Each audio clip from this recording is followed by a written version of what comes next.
Judd's Automotive six-shooter is right behind him. In the 07, that's Robert Shaw from Perkinsville, Vermont. The number 77 is Roswell Mason from Goshen, New Hampshire. In the hitching post, Uptown Baking six-shooter. Also, we have number 68, and that's Steve Miller, who's got a bunch of wins under his belt so far in this six-shooter division so far this year at other tracks. He's done very, very well here at Claremont as well. The number 44 is Tyler Scott from Perkinsville, Vermont, in that Wrangler six-shooter. In the 03, that's Maddie Leduc of Perkinsville, Vermont. She's one of our younger drivers in this division. Steve Miller Jr., the son of Steve Miller, Grantham, New Hampshire. He is in the blue and orange six-shooter. And then following up, we have the number 13 of Andrew Scott and the number 28 of Jacob Scott. Andrew Scott from Perkinsville, Vermont. Jacob Scott from Springfield, Vermont. Both of them sponsored by Phase Wrecker, and they are doubled up. Of course, McGee Toyota with our pace car for tonight. McGee Toyota right here in Claremont. We thank them for all of their support. The six-shooters approach the 603 Metalworks and Collision start zone in this case, and we look for the green flag from Mr. Grand tonight, and it's in the air, and we're going racing here at Claremont Motorsports Park, and we're going three wide immediately as they cross the start-finish line, and a daring move made there by the 37 of Trevor Young, who's got something to prove.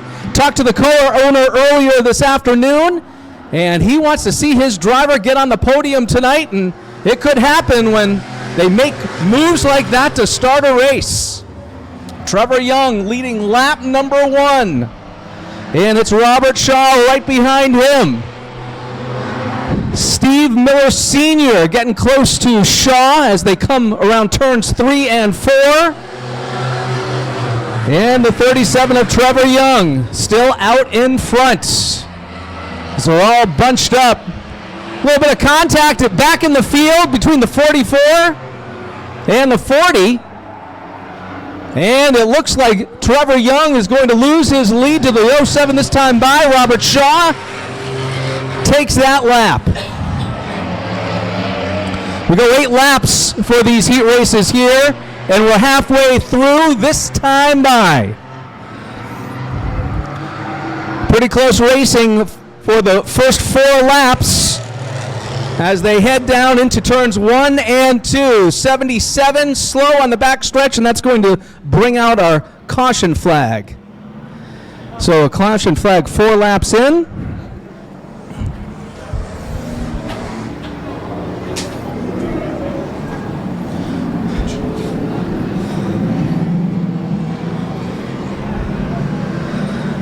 And Steve will line up our field once again. It looks like everyone's still going to stay out.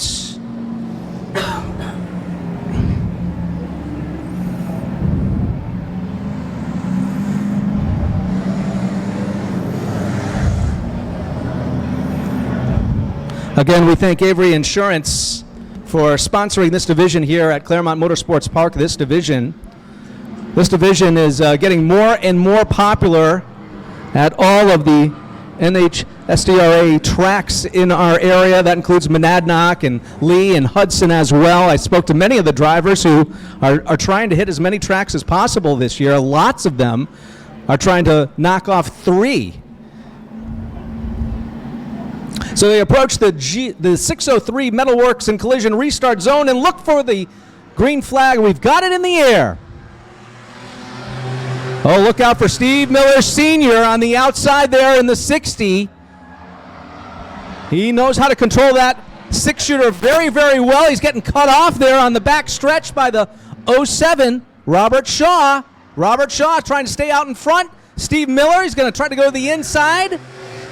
Doesn't have enough on that move there as they go into turn number 2. Ooh, Steve Miller bringing him up to the outside on the back stretch. Shaw holding on. Shaw and Steve Miller. Let's see who gets this lap. Shaw takes that lap. 2 to go. 2 to go. This time by down the back stretch. They're going door to door now. Steve Miller Sr. and Shaw. Steve Miller Jr. has now taken third place and holding on. Senior gets that last lap with the white flag in the air.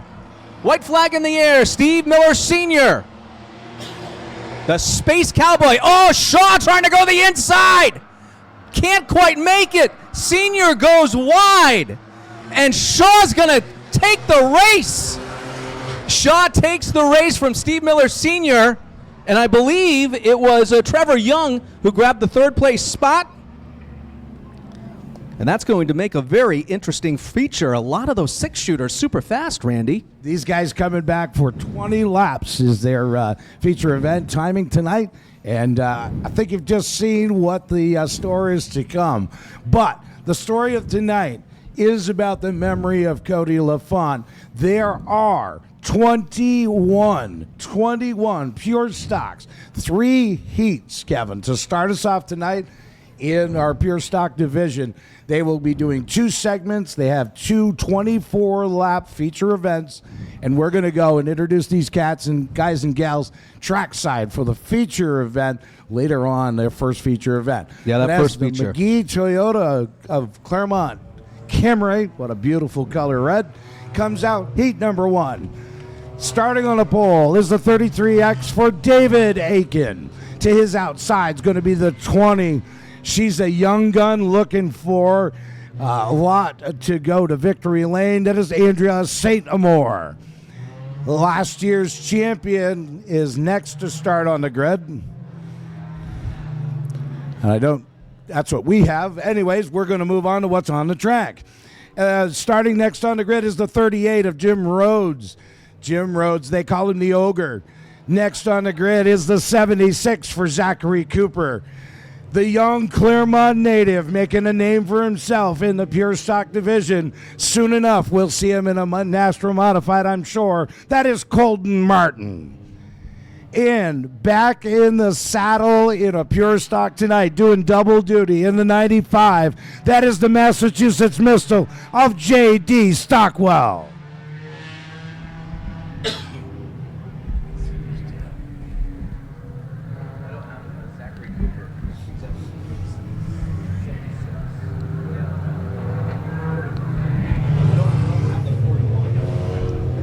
We've had a late entry of the 41 of Gage Dillingham. Gage Dillingham out of Windsor will take tail on the first spin around is going to be an 8-lap heat event for your LaValle Building Supply Pure Stocks. They enter the 603 Metalworks and Collision restart zone. Steve fires off the green. Aiken dives to the inside. St. Amour looking really stout on that outside. The Ogre sideways in the 38. Colton Martin tucks that number 4 down out of turn number 4. Sets his sights, dives to the inside, looking for position number 3. Your leader is still Aiken in the 33. St. Amour in second. Colton Martin now in third. And J.D. Stockwell starts a battle for 4th, the 95 against the 38 of Jim Rhodes.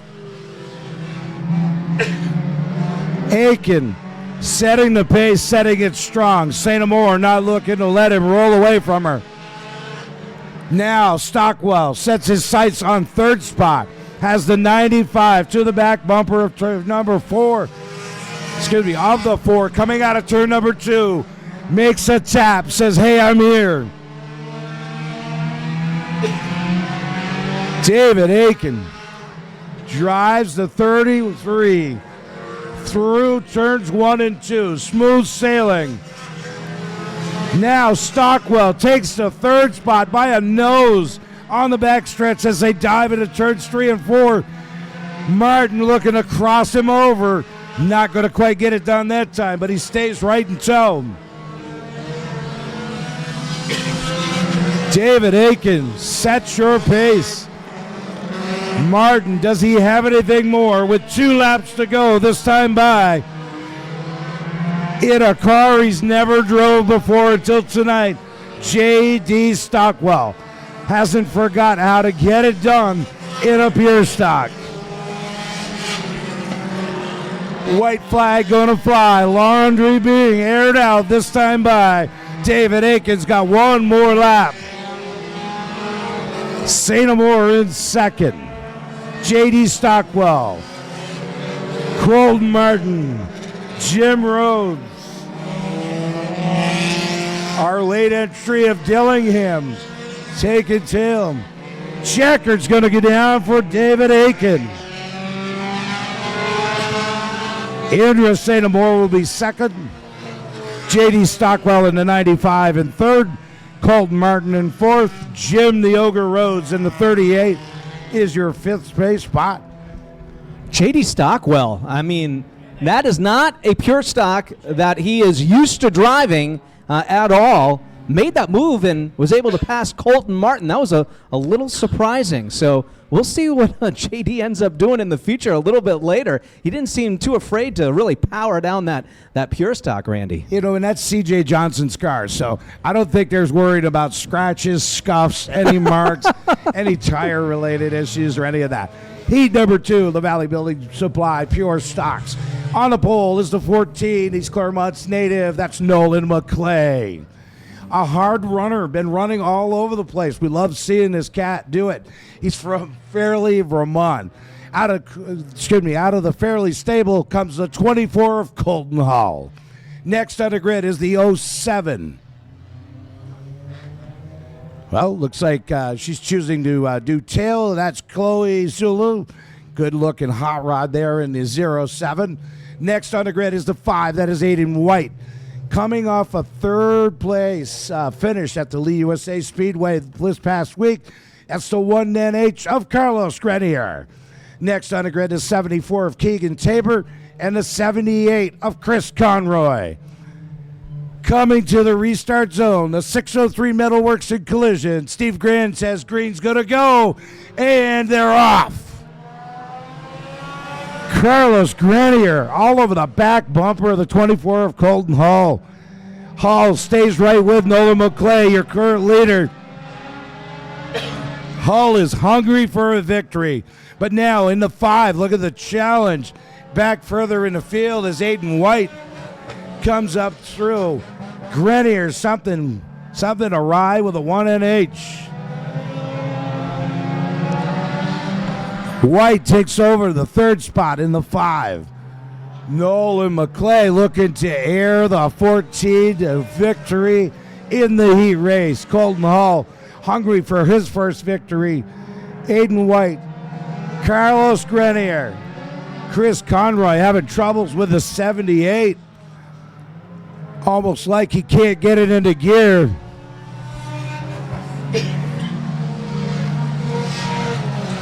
It's all been McClay so far. That 14.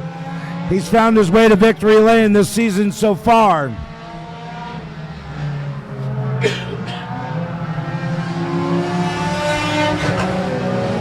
Conroy still struggles with his 78 on the backstretch. Conroy going to pull it into the infield. Something just not right with that 78 that's normally a good solid runner here at the Claremont Motorsports Park. Nolan McClay comes up on Chloe Zool. Lap car, Colton Hall is in second spot. Aiden White. 2 to go this time by. Popsicle sticks are in the air.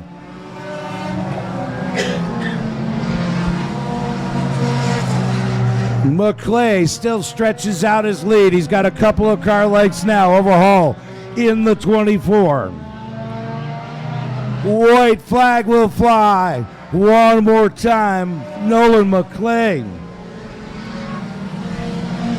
McClay, Colton Hall trying to reel him in on the backstretch. Not sure he's got enough time. He's going to run out of track to get it done.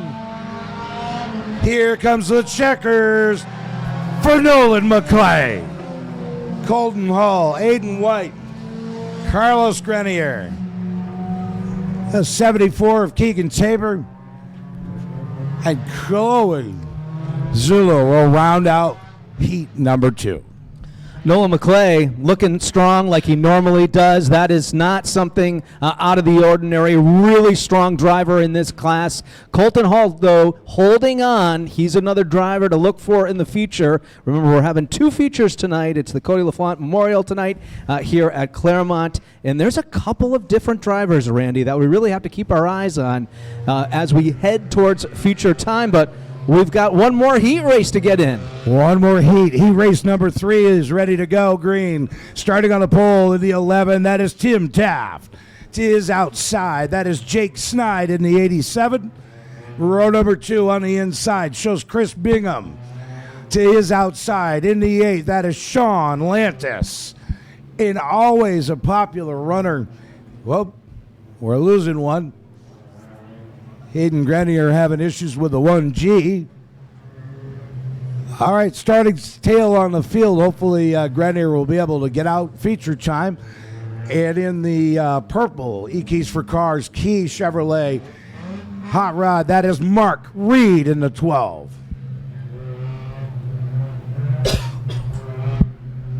Again, we're segment racing for feature time.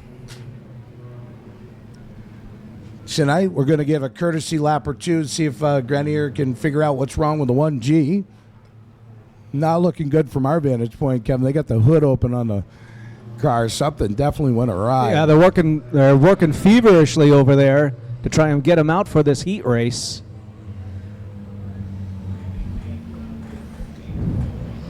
Just a couple of courtesy laps. Trying to get all these cats who've come. There's been people traveling. This is a very important race. It means a lot to so many of these pure stockers. The Cody LaFont Memorial is their race. All right, get ready to go green. The McGee Toyota of Claremont pace car is off. We're in the restart zone. Steve Graham's got green in. And Taft will take the advantage. Well, maybe not. Starts to get off, but just can't get it rolling. Tim Taft, tough break, but what a break for Chris Bingham. Chris Bingham says, you don't want it? I'll take it. And look at the 12, too, really making a big-time move. Mark Reed out of Claremont.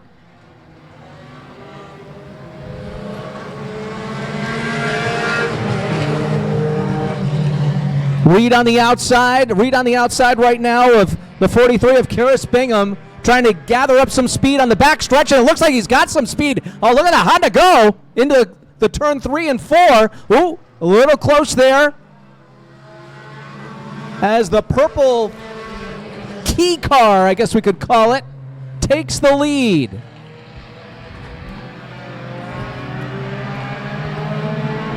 Mark Heading Reed, down in the backstretch and into the corners. I got to say, Reed found the long pedal hard. He got on that pedal, never let up. Looked a little squirrely coming out of 4, but he's your leader. Mark Reed, what a great job in that 12. Now, even coming harder is the 8. Steps it to the outside. Bingham trying to hold that line on the inside. Sean Lantis in that 8 makes the move, trying to take second place from the 43 of Chris Bingham. Sean Landis going to be able to do it. Now stretches it out. He's trying to reel Reed in, but he hasn't got much time to go. That 8 has come to life. Bingham seems to be maybe saving the car for later. But Reed looking real solid in that purple 12. What a beautiful looking pure stock. Now Lantis in the 8 looking to track him down. Bingham still hangs on to 3rd. Tim Taft and the 87 of Jake Snide. That car is just not performing right. No, that 87 is not moving that much at all as he comes down the front stretch. White flag now in the air. The white flag is in the air for Mark Reed out of Claremont, New Hampshire. That Honda's been fast over these past 7.5 laps.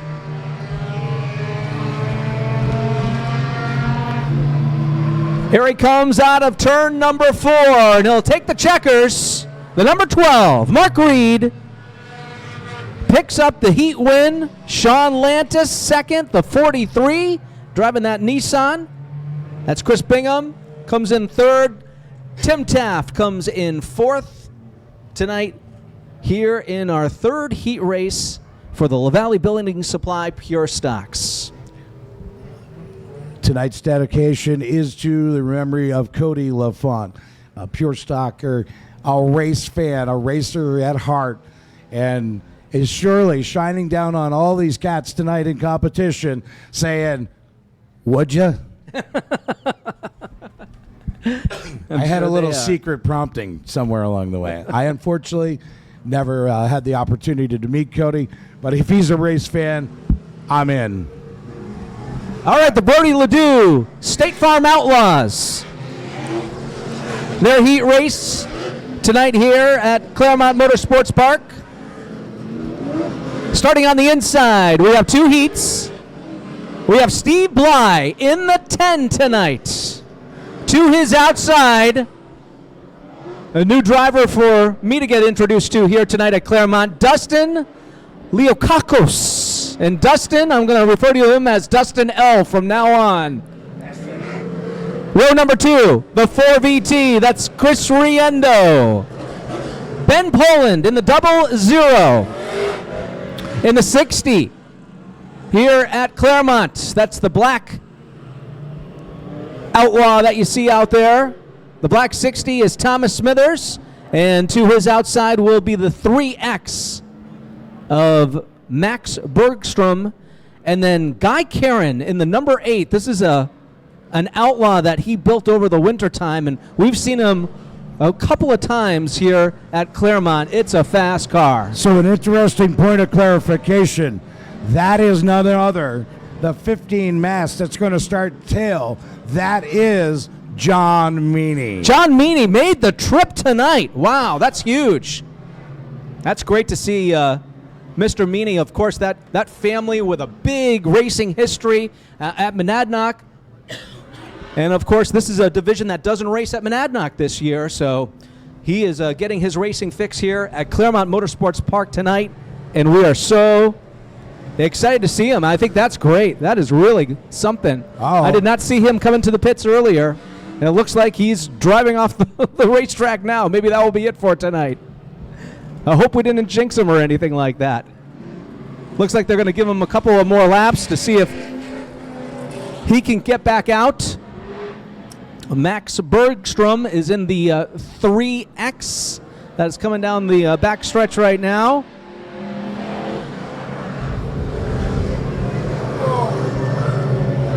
Oh, Mr. Bergstrom in the 3. Seems as though he had a hard time coming out of turn number 3. It's going to have to catch up to the field. The 3X of Mr. Max might have an interesting heat race. We'll see how we do. 10 laps. And the green flag is in the air. Steve Bly in the 10. Coming down into turns 3 and 4. He was fast in practice. This was one of the Outlaws that we were looking at. Keeping our eye on. No problems for him. As Ben Poland goes to the outside. Ben Poland in the 00. The 99 of Dustin L. Ben Poland able to take second. Trying to catch up to Bly. Karen now on the inside of Dustin L. And Karen's going to take third. Oh! Poland with a move coming down the front stretch. Wow! That's usually something that is saved for the future. And Karen right behind. Bly doesn't know what hit him. Bly now, very slow. There might be something wrong with that Outlaw. The 10 of Steve Bly, we'll keep an eye on him. Doesn't look very fast at all. It was racy to start off, but not now. Looking out to the front, it's Ben Poland in the 00 from Charlestown, New Hampshire. Guy Karen right behind.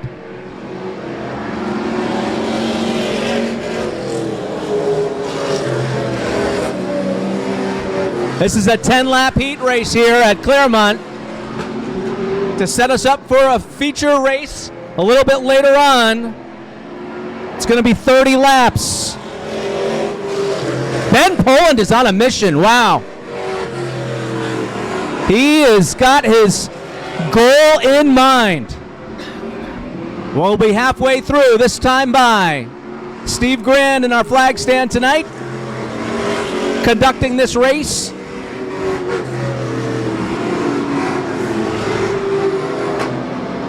Wow, Bly way behind now. There's definitely something wrong with that 10.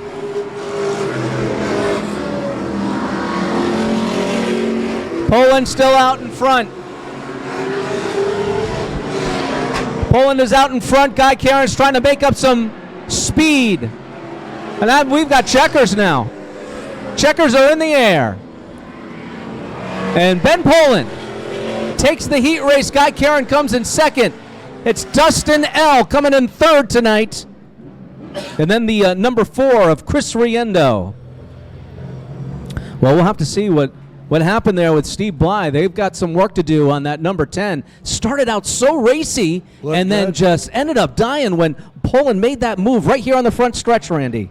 Well, he made that move, Kevin, to avoid making contact with Steve. He was right there on top of him when whatever happened to the 10, man, it just like shut off.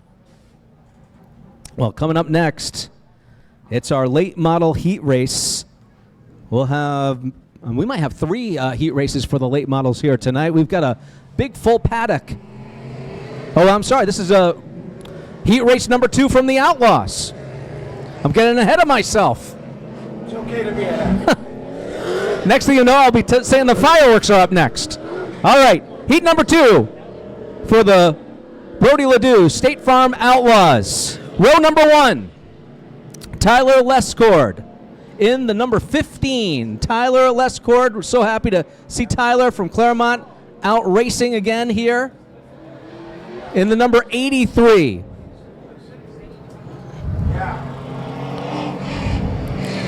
We'll get that information. The 03 is Corey Bly. The 03 is Corey Bly. The number 16, rather the number 18 is Dick Lamont. The number 15 is John Meany. He's back out there. The 51 is Joe Brown. The 3NH is Jeff Murray. And then what do you know? The 29 NH, Aaron Fellows. Back in, well, years ago was called the late model, now called an outlaw. Of course, so much success piloting that 29 NH. Tyler Lescord, Corey Bly out in front. And the green is in the air. Tyler Lescord going into turns 1 and 2. Bly racing him door to door.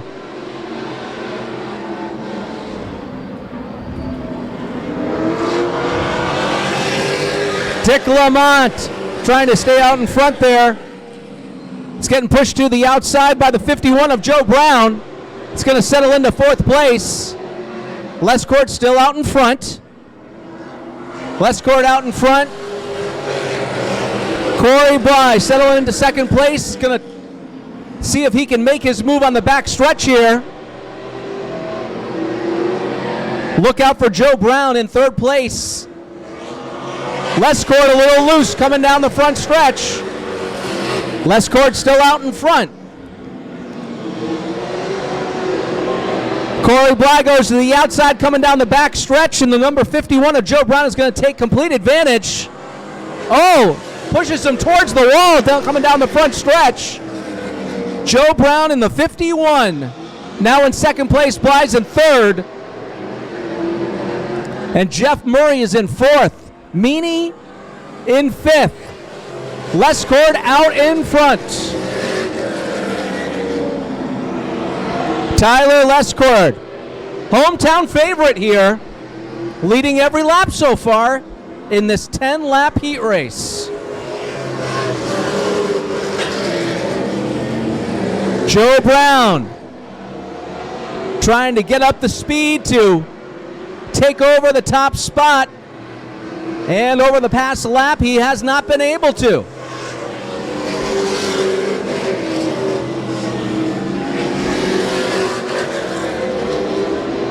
All right, it's going to be 2 to go as they come towards the start-finish line.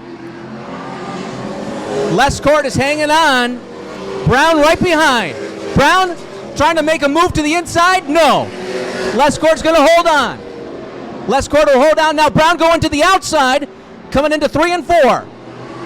White flag is in the air. Lescourt has that lap. Lescourt trying to hold on the inside. Brown's going to try to win this on the outside. Lescourt going into 3 and 4. Lescourt's trying to hold on. Here he comes.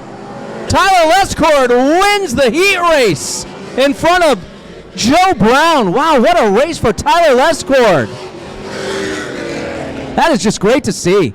Tyler Lescourt had the long pedal right and got it done, but Judge Joe Brown in the 51, he's going to be stalking him later on for sure. Yeah, the Joe Brown came up and went right through the field, but just could not pass Mr. Lescourt in the 15. So we'll see how they line them up for our feature in just a little bit. Couple of cars to watch in this outlaw division out there, Kevin, and is the 03. That is a former car driven by Ryan Courier. And the 3 that Jeff Murray's running just happens to be a rebuilt Ricky Bly car from last season. All right, you were right before, buddy. There are 3 heat races in the R.E. Hinckley late model division. Starting on a pole, Claremont enters home for Brianna Acusis in the 02. Her outside is the 53, the 55. That is Robbie Streeter. Multi-time champion starts next on the grid in the 20. That is David Greenslit.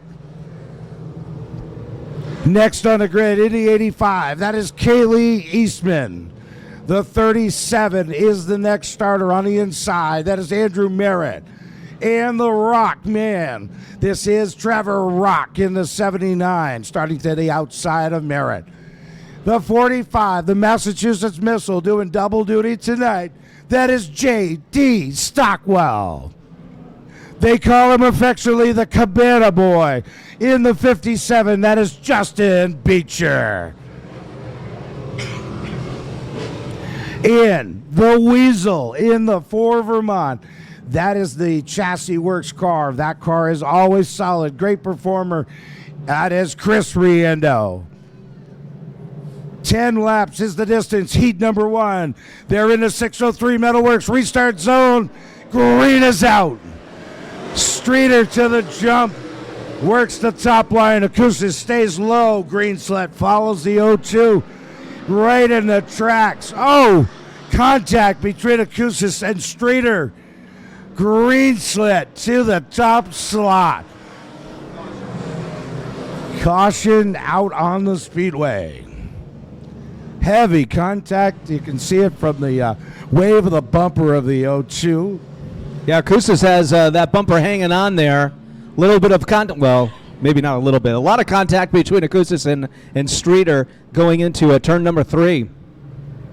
Greenslet saw the wide open space, and man, he took advantage of that, dove that car to the inside. There is debris here on the front stretch of the track. That is the concern. Race control, I'm not sure they're going to let Acusis run that way in the 0-2 with it flopping and parts in the breeze. Tough break for Brianna. She had a good run, good start. She's such a great young lady to talk to and has a lot of great fans here at the Claremont Motorsports Park. And while we have just a tad bit of a break before we go back to green, we want to remind you, in the concession stand, it's a hot night. Make sure you get that fresh ice cream that's in there. Maybe that's what I need for my voice. Maybe. And remember, if you got kids tonight, take them over to the souvenir booth and get them tickets so they can win those scooters and also those bikes that we have to give away. This is the Cody LaFont Memorial Evening here at Claremont Motorsports Park, and some kids are going to go away with some nice prizes. All right, Steve Grand's doubling up. Rock to the outside of David Greenslet, who is your leader. Brianna Akustis, Robbie Streeter, the Cabana Boy and Justin Beecher, the Weasel in the 04, Chris Riendo, Kaylee Eastman, J.D. Stockwell, and the 37 of Merritt. They come to the 603, Metalworks and Collision, restart zone. We're under green. Advantage goes to Greenslit, takes the quick jump, but Rock is right there on his back bumper. You can throw a blanket over third, fourth, fifth, sixth spot right now. It's anybody's battle, but it's Akustis staying on top for all the time being in the third spot. Now Riendo making it 3 wide down the back stretch. They'll enter turn number 3. Riendo sticks it on the inside. Gets the slide under Akustis. Chris Riendo in the 4 Vermont. Come on, go. Brings Justin Beecher in the 57 with him. Rock now looking to make the inside of Greenslet. Tries to make the challenge. Battle ensues back in the 5th spot between Streeter and Akustis again. David Greenslet, they come up on the back of Andrew Merritt in a 37, a lap car. David Greenslet, newly married. He and Alyssa had a gorgeous, beautiful wedding. He'd love to bring that 20 to victory lane tonight.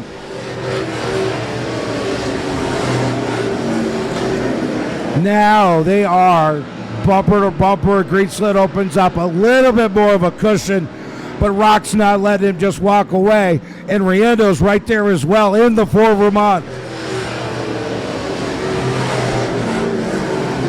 Chris Riendo looks to the inside, trying to take the 2nd spot from Rock in the 79. He's trying to size him up, see if he can cross him over. Rock seems to have the advantage in the straightaways, but Chris seems to have the advantage in the corners.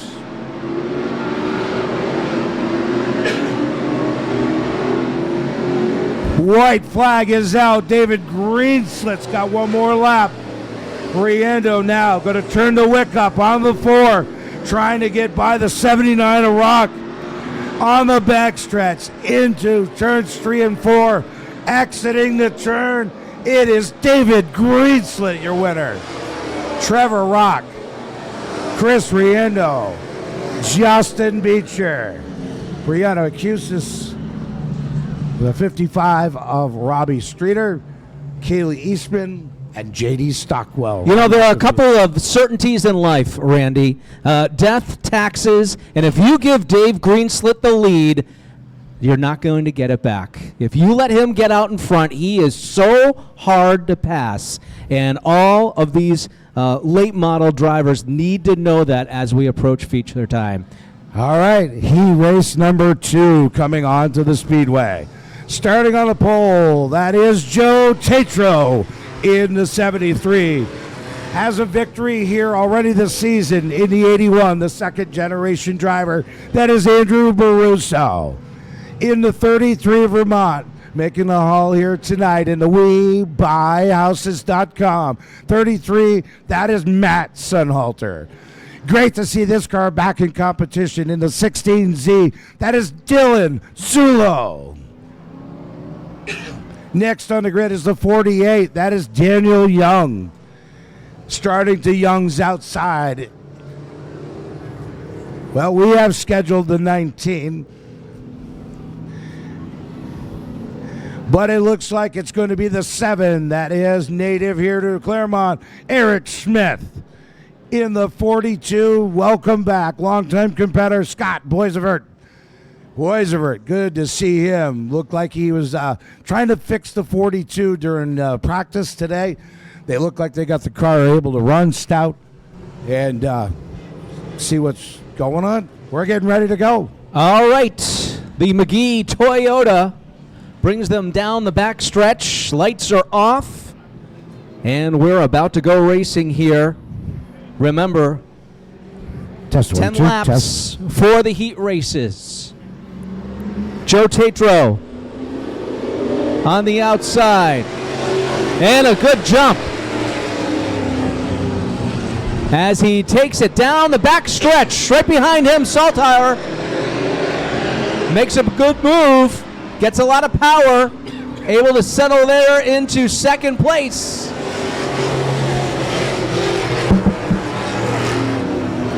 Tetro out in front, Sohnhalter in second, and the 81 of Andrew Brusso.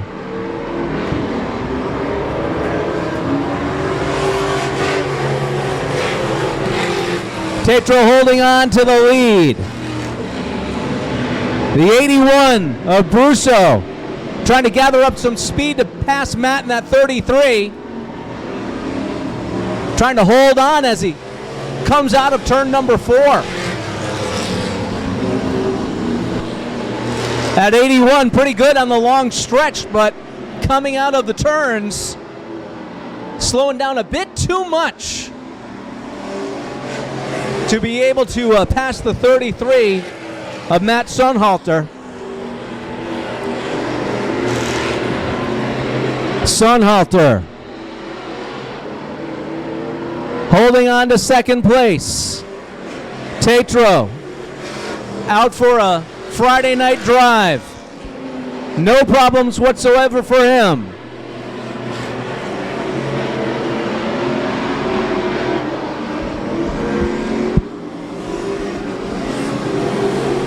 The closest battle that we have here out in the track right now is between Sohnhalter and Andrew Brusso. Brusso still trying to get the speed coming out of the corner to make it, maybe make a pass on the inside of Sohnhalter, just not able to do it.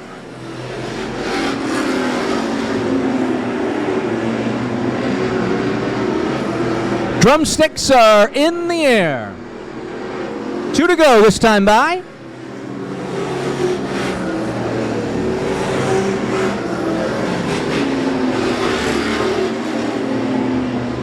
Keeping our eye on second and third place. White flag now for Tetro, Sohnhalter, and Brusso. The number 7 of Eric Smith. The 16Z of Dylan Zulo. And the 42 of Scott Boisvert. The 48 of Daniel Young. And the 73 gets the checkers for this heat race here at Claremont Motorsports Park. It's the R.E. Hinckley late models. The 73 with the win. Joe Tetro out of Enfield, New Hampshire. Did a great job, Joe Tetro did for sure. But how about the run by Matt Sohnhalter and Andrew Brusso and Eric Smith in that 7 has had some awkward luck this season so far, and now that car seems to really have come to life. All right, we're to heat race number 3, Kevin.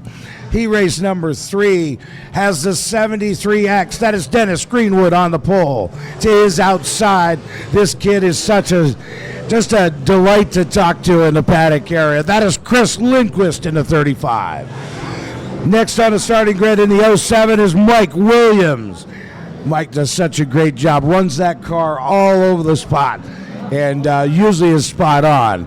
In the 83G, we watch this young man rise from a mini stalker to a now late model competitor, and you're going to see nothing but success out of this young man. That is Hayden Grenier. In the 41, that is Travis Sykes. Next on the grid in the 88 is the Nissan of West Lebanon sponsored 88 for David Thibodeau. This young man will drive anything with 4 tires and wheels on it. The 22 Pilots Tonight by Austin Erickson. And got his first feature win not long ago in the 91, the Hagar Payton sponsored 91. That is Robert Hagar. All right, the distance is 10, setting the stage for a 30-lap feature event later this evening. Lights out on the McGee of Claremont, Toyota of Claremont pace car. It will head to the paddock area. And Dennis Greenwood in the 73X. Chris Lindquist coming to the restart zone. Green will fly. Chris Lindquist Hayden Grenier, look at Grenier in the 83, dives right in there as well. Greenwood goes to the top. Mike Williams, that'll open the door for the 07. Williams just makes that 07 stick. Some contact back in the field between Erickson and Sykes. Hagar in the 91 trying to get that car up through the field. Challenge now is for second. Greenwood still your leader, Lindquist and Williams. The G-Body Maxes trying to make those Monte Carlos work. Hayden Grenier sees a window in the 83. Opens it up, not going to play it anything but smart. Didn't stick the nose in when he had an opportunity. They are still Williams and Lindquist. Robin is racing is their motto.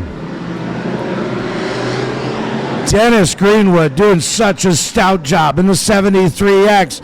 He's kept that car on the high side out of 3 and 4.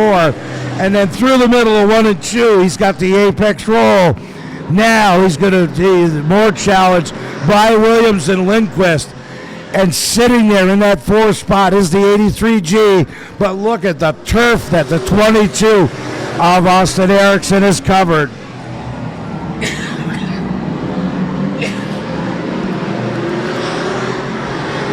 Great job on Greenwood's behalf to hold these cats behind him off. Williams and Lindquist. Grenier still dives to the inside. He's going to try to make, nope. Smartly, wisely backs out, saving the car. Dennis Greenwood in the 73X. Dennis, a longtime competitor in these divisions. Loves his full fender cars. Lindquist now in the advantage of the second spot. A little bumper tag from Williams as they exit turn number 4. Now Lindquist looking to take the lead away from Greenwood. White flag in the air. Got 1 lap to make more of a challenge or to just settle for a spot. Oh, the window opened up.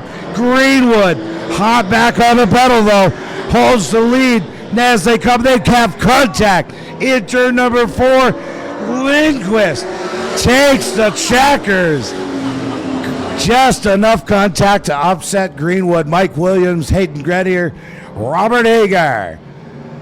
Thibodeau in the 88, Austin Erickson in the 22, and Travis Sykes in the 41. Oh, man. Kevin. You know, Dennis is really upset with himself, I can tell. But, man, that was a great heat race. And let me tell you, if you think that's easy to go out there and drive those late models and hold on to those positions for that long, you're crazy. It's really tough to do. Really, really tough to do. And that was a really good example of it. What an awesome heat race. Oof. I talked to the race director, Mike Green. We're going to have 5 extra laps tonight. So they're going to race for 35 laps because of the car count tonight. So we'll get a little bit of extra racing.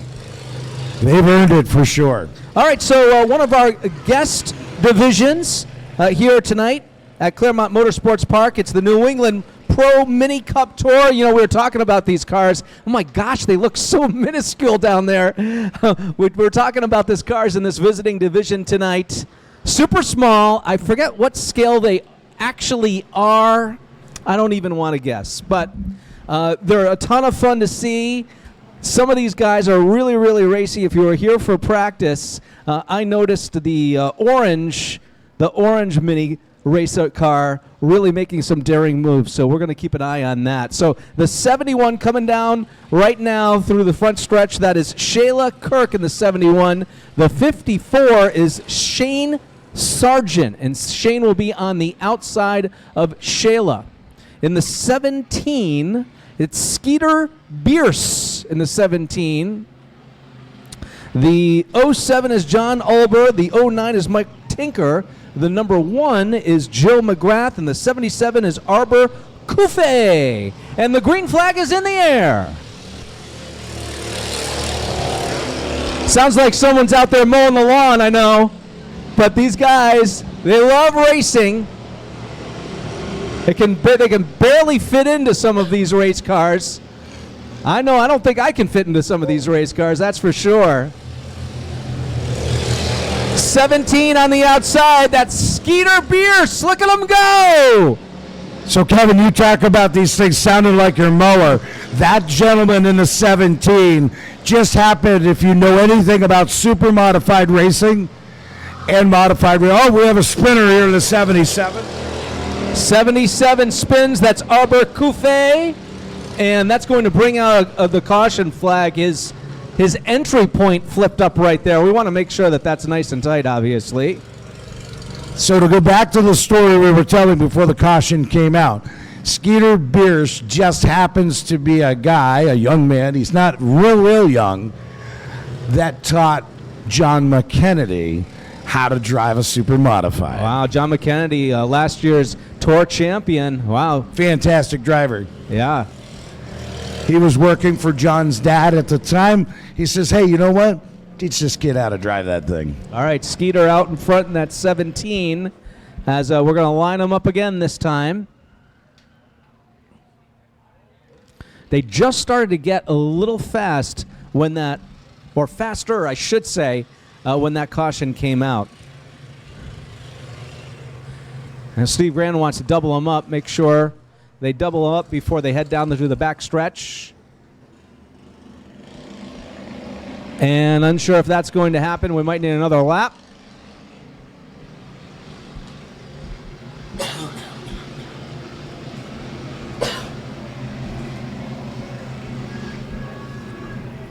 There we are. We're doubled up. And approaching the 603 Metalworks and Collision restart zone. Skeeter is on the gas. And here he comes. The 17 of Skeeter Bierce is out in front. The 09 of Mike Tinker is in that orange Mini. Yeah, it looks like these take maybe a lap or two to really get up to speed. 71 is Shayla Kirk in that purple Mini. That's coming down the back stretch right now. Oh, Skeeter is off to the races. Skeeter is off to the races. If you get a close look at the tires on these Mini racers, they look a lot like go-kart tires. Maybe a little bit bigger. Skeeter is way out in front. Wow, look at him take the corner. Now they're moving a little bit faster, a little bit faster. The 09 of Mike Tinker goes a little far, coming out of turn number 2. The 71 of Shayla Kirk takes advantage in second place. If you were wondering, it's an 8-lap heat race.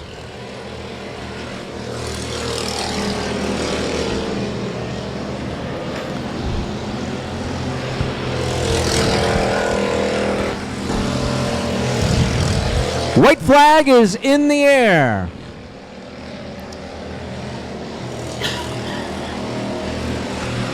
'07 is the last one to cross the start-finish line, and the 17, Skeeter Bierce, is your winner of this heat race. The 71, Shayla Kirk, comes in second. Mike Tinker is third. A little bit later on tonight, those mini cups are going to race for 15 laps. They are number 3 on our schedule tonight, so you're going to see them very, very soon.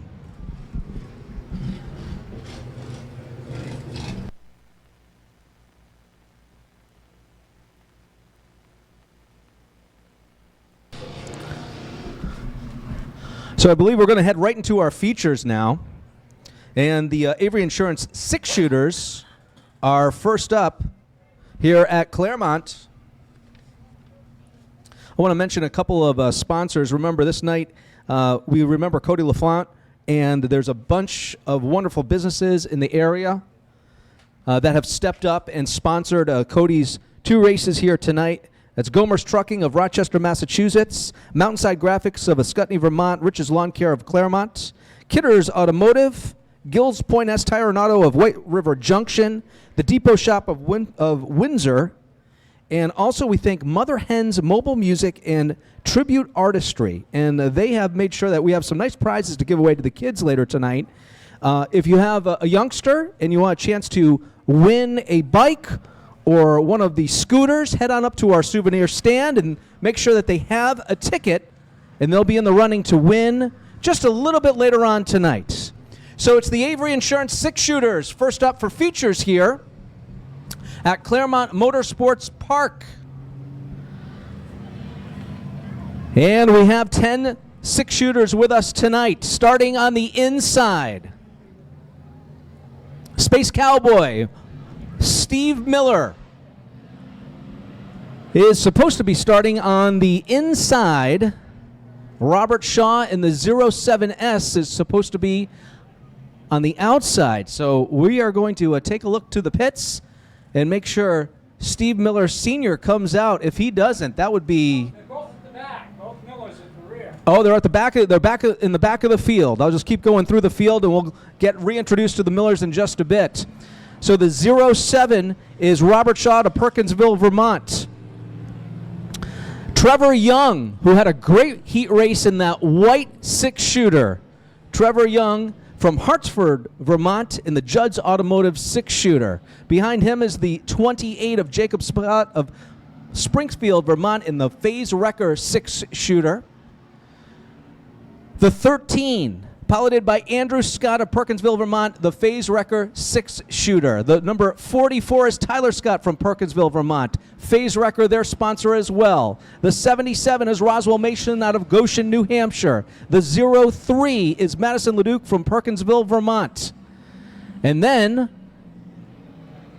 we have Roswell Mason out of Goshen, New Hampshire. And then the Millers. They start in the back tonight for our feature race as they approach the 603 Metalworks and Collision start zone. Steve Grant has the green flag in the air. And Robert Shaw is out in front, heading into turns 1 and 2. Scott behind him in the 28. And then Trevor Young on the outside right now. Scott in the 28 trying to make a move on the inside and trying to take second place. He'll have second place this lap. The first lap is awarded to Robert Shaw. Getting all bunched up as they come out of turn number 2. As they go to single file racing here. The 07 gaining on his lead.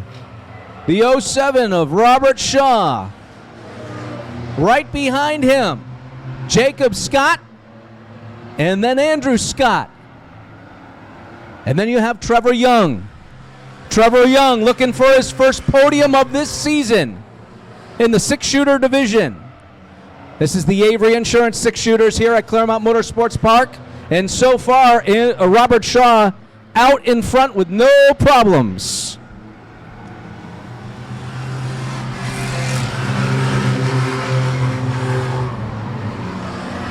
Scott is trying to hold on to a second place.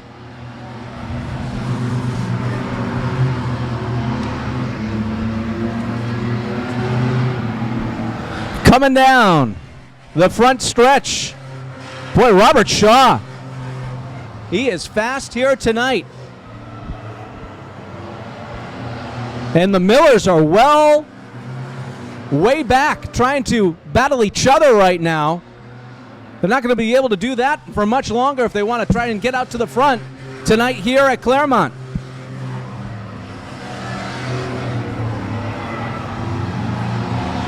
Going 20 laps here. 20 laps for the six-shooters. All right, now racing door to door. It's Scott and Young. Young trying to hold on the inside. Still trying to hold on. Scott couldn't quite make the pass as they go into turns 3 and 4. Trevor Young holding on to second place.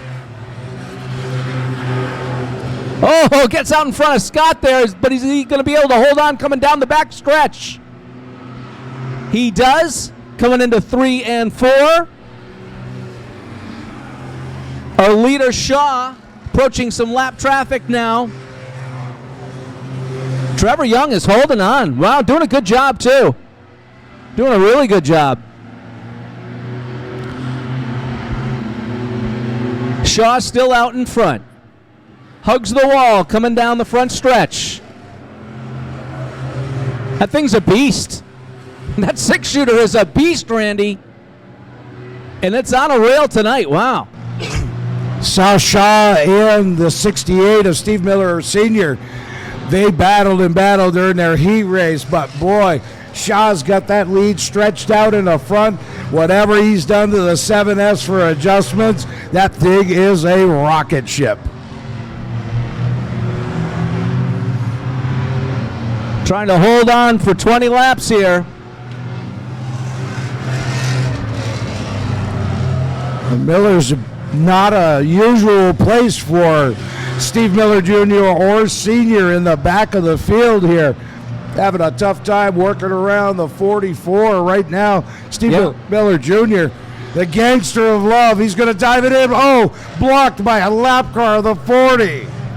Trying to get by the Millers in the back of the field. They're about a half a lap behind. This is not going to be their night. Maybe I speak too soon, but we have somebody new out in front tonight leading the race, and that's Robert Shaw. Robert Shaw, Trevor Young, and then Andrew Scott. And he's going to earn it tonight for sure. He's definitely a little wiggle that time by Scott coming out of turn number 4. Lost his line for a minute. He's just got to hold on. Trevor Scott in that 37, the Judd's Automotive 37, doing a great job. I don't know if he's got enough laps to reel that 07S in, but he's going to start feeling the heat from his brother Andrew Scott right at any time now. He's trying to gain that position, currently sitting in your third spot. Robert Shaw all but sideways. We played that song just a little while ago at the start of our show tonight. We haven't had the opportunity, but for those at home watching on Astrovision, we thank you for everything that you do. Mark Beaudry and his crew do such a great job. If you didn't or you missed the race at Seekonk on Open Wheel Wednesday, wow, what a show. Great show. One to go. There'll be one to go next time by. I have the pure stock.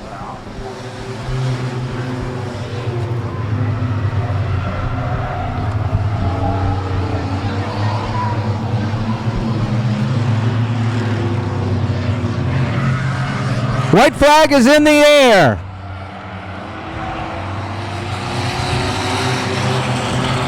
Robert Shaw coming into the final turn. Robert Shaw is going to get the checkers tonight in the Avery Insurance six-shooter race. The 37 of Trevor Young, he's on the podium tonight in second place. And in third, Andrew Scott from Perkinsville, Vermont.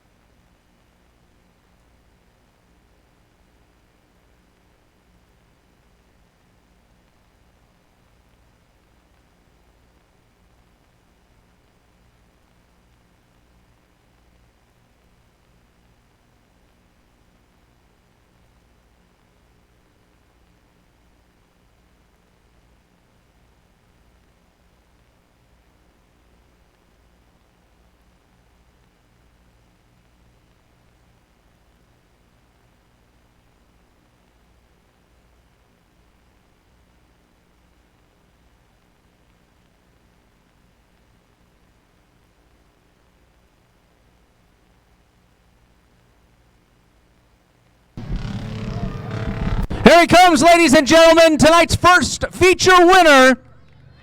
Robert Shaw takes home the trophy in the Avery Insurance six-shooters. He's in victory lane here tonight at Claremont Motorsports Park.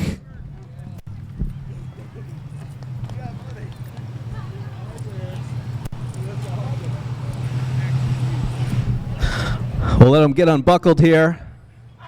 He held on for 20 laps, got out in front early on and stayed out in front.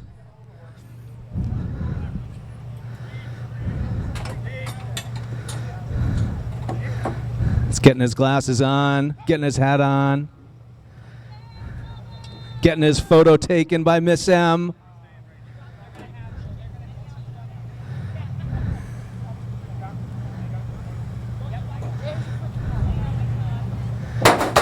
There he is, and he is psyched.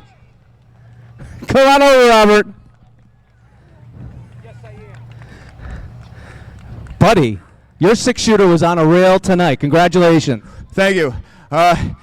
It's been almost a year since I've been back here. Like always, I got to thank you guys for coming out. You guys make this happen every week that we're here this year, given rain. Car was great. It was fast. I just left, and I just held off, just kept going. Didn't look behind you, did you? I can't see anyway. You did a wonderful job. So glad you're back here racing here at Claremont. What's up next? Scotty Frazier Memorial at Star tomorrow. All right, he's going to be back in action tomorrow night. He's got the checkered flag here at Claremont tonight as we interview our second place driver here tonight, Trevor Young. Trevor, I talked to your car owner earlier tonight when you guys first got here. He said, I got to get my driver on the podium tonight. Congratulations. Thank you. I got to thank him a million. Judd's Automotive. My wife, sorry, I'm emotional. I've never been here, so. Well, welcome, and congratulations. Thank you. All right, second place, and he is psyched about it. Come on over. Driver of the 13, third place here tonight. Mr. Scott, how you feeling? Pretty good. Yeah, I would imagine so. Take us through the race real quick. Oh, it was a fun one. It's a little slick. My tires got a little hot, so towards the end, my car got pretty tight. A little tight, but still third place. We'll take third place, right? Yes, definitely. All right, what's next for Mr. Scott? Monadnock. Tomorrow. Monadnock. Racing Tomorrow. I'm not sure when it is. Oh, all right. Six shooters taking a little break, but then racing at Monadnock. We'll look forward to that, okay? Yep. All right, coming up next here at Claremont Motorsports Park, one of two big pure stock events, the Cody LaFont Memorial. Randy will be introducing the drivers in just a moment right here at Claremont. Well, we thank you folks for joining us tonight. We're going to bring our pure stock feature number one onto the track and let you, as we walk through the field, we're going to introduce each and every one of them. Please make it loud and proud. Make it so Cody can hear what he's all about, what he was all about for so long, and make sure that you see. Look at those pure stocks lined up, ready to go. This will be a 24-lap feature event number one of two. Give us a second to get them all in the spot. We'll be right back with introductions.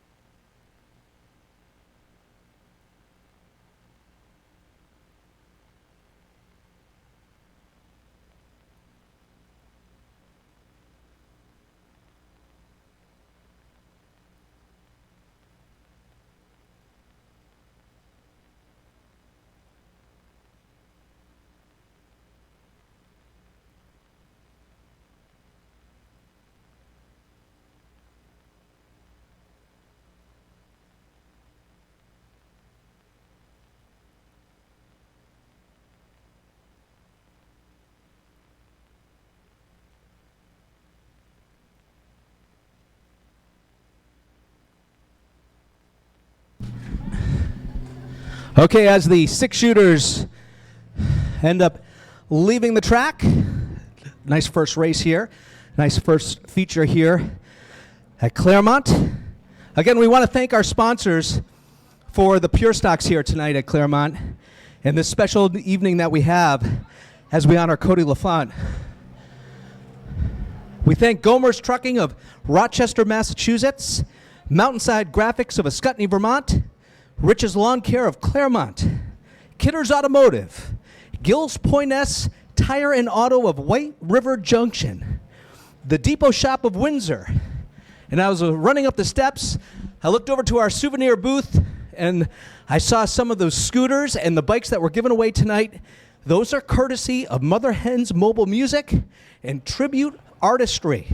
So if you brought a youngster with you tonight, make sure you go to the souvenir booth and get your ticket for your youngster, and they could be taking away one of those scooters or bikes here tonight at Claremont Motorsports Park. We got a lot of racing coming up, and we have fireworks coming up too. Fireworks courtesy of Noise R Us Fireworks.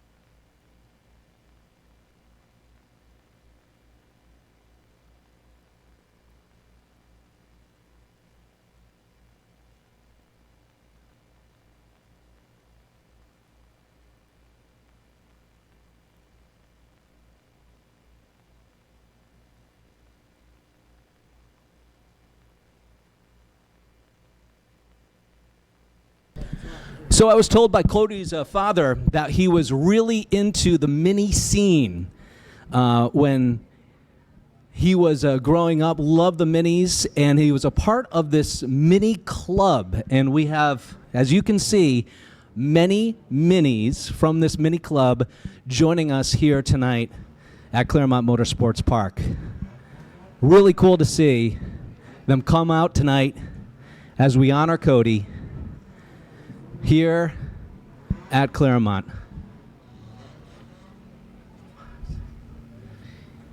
8 minis out there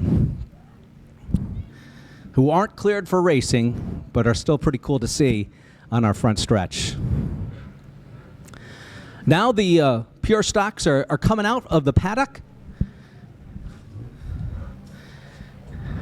And Randy's directing traffic down there, and we're going to get the introductions in just a couple of moments. By the way, you might see on your schedule that the pure stocks are racing for 24 laps, and of course that is a direct reflection of Cody and racing here at Claremont. So 24 laps for the first race, 24 laps for the second race.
You'll notice all the drivers getting out of those pure stocks. We're going to give them a proper introduction here tonight at Claremont.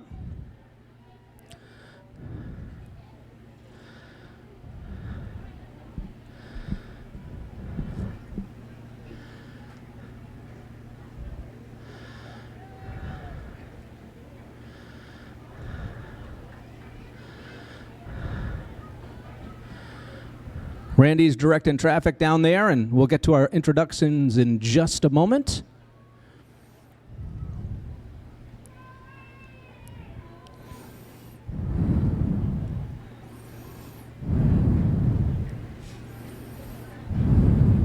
And we'll start in the back of the field for tonight's first feature. Take it away, Randy.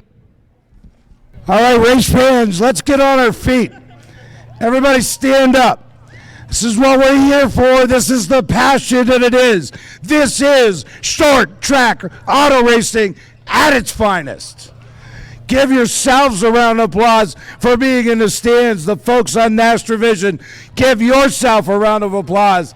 This is the future of our sport. There's two people that make the magic happen here at the Claremont Motorsports Park in your ownership. One stands to my right. Sorry, Miss Zula, I'm just going to tick around you for a second. This gentleman, if you don't know him by face, you'll know him by all the work that goes in. Give him a great round of applause. This is one of your co-owners, Norm Wren. And I don't know how the other cat escaped me, but I think he's camera shy. So also give Ben Brzezowski a big round of applause. The cat that'll always stand off of camera because he's shy as all get out. The new general manager of the Claremont Motorsports Park, that is Brian Martin.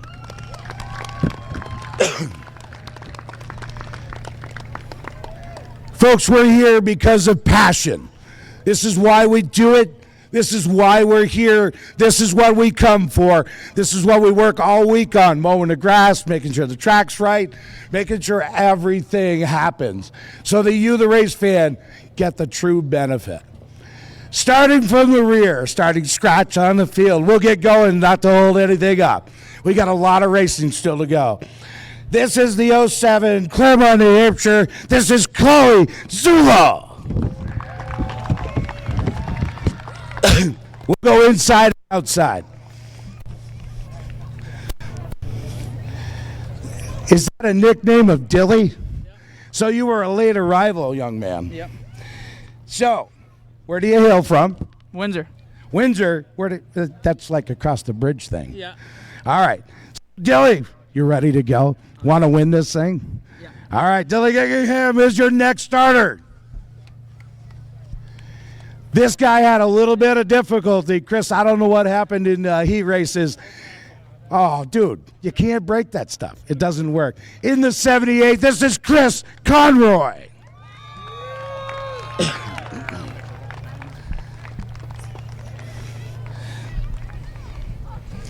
So, I've heard this name snide before. Got a relative named Chooch? Yes, I do. I figured. Yeah.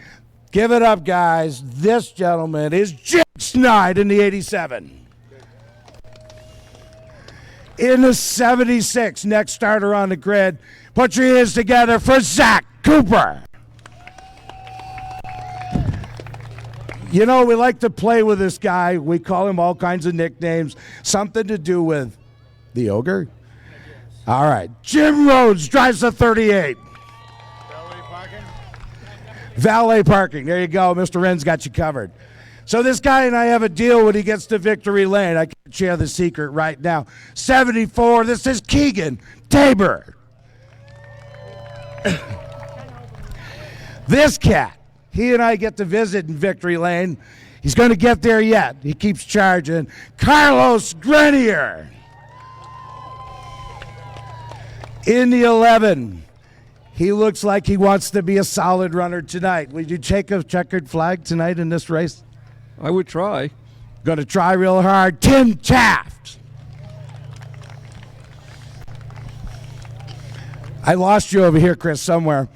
Your 43 is your next starter on the grid. This is Chris Bingham. Good luck tonight. Thank you. Well, this cat and I meet in victory lane all over the place. Your Claremont, New Hampshire native, Colton Martin. Hey, handsome, you got to come over this way a little bit so your fans can see you. Come on, start over this way. In the 95, a former champion of this division at the Monadnock Speedway. Took it away from Chris Davis last year. The Massachusetts Missile, J.D. Stockwell. You don't have any fans up there, bud. All right, next starter on the grid. Come on up this way, pal. In the 5W, this is Aiden White. This guy, leaning on his fender, looking cool as a cucumber. He and Adam Bousquet at the Lee USA Speedway last week were tangled for the lead.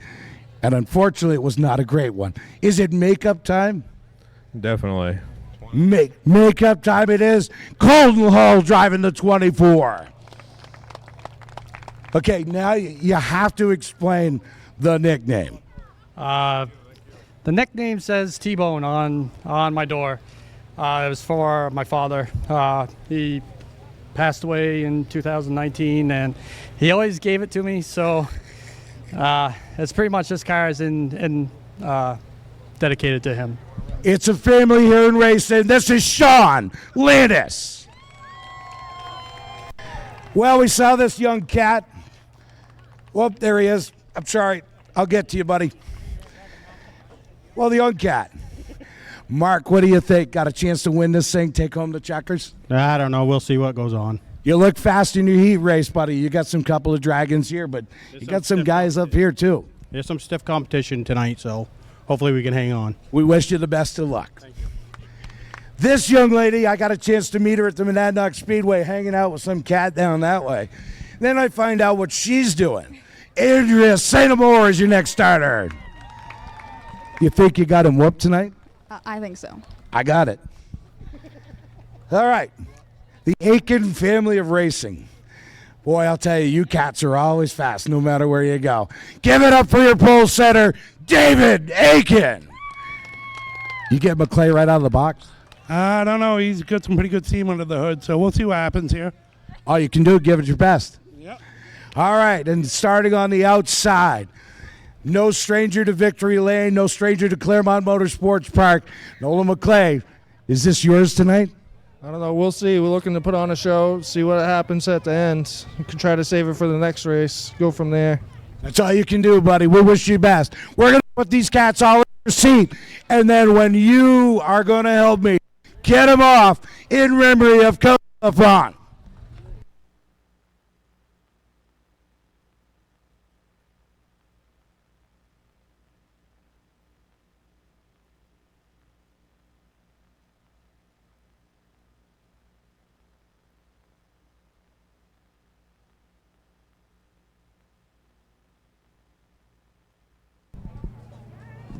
So again, thanks to our wonderful sponsors getting together tonight to remember Cody.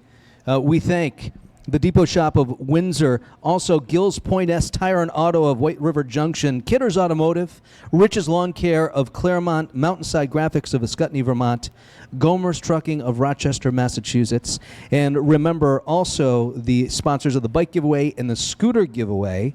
And those giveaways are happening right at our souvenir booth. So head on over to the souvenir booth. You're going to get a ticket, and your child can put it into the bucket of the bike or the scooter that they want, okay? And we'll make sure some kids go away really, really happy tonight. We'll have that drawing very, very soon, in fact. So get on over there and make sure that there is a ticket in one of those buckets for your kids. We thank Mother Hen's Mobile Music, and we thank Tribute Artistry for making those giveaways happen. As the minis back on up, the Mini Coopers that have joined us tonight, they will not be racing 24 laps, but most of the cars that you see out there on the front stretch will.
Hey, folks, just a reminder, this has been a policy here at Claremont Motorsports Park for a couple of years now.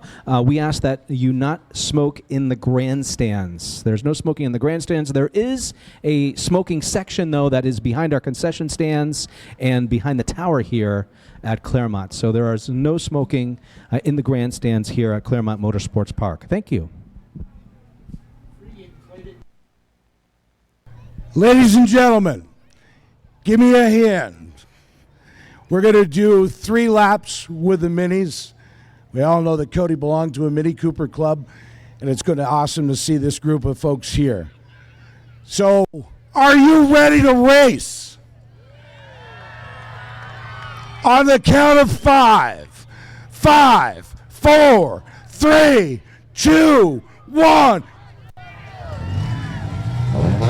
All right.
So we thank the Mini Cooper Club for joining us here tonight for the Cody LaFont Memorial as they double them up now.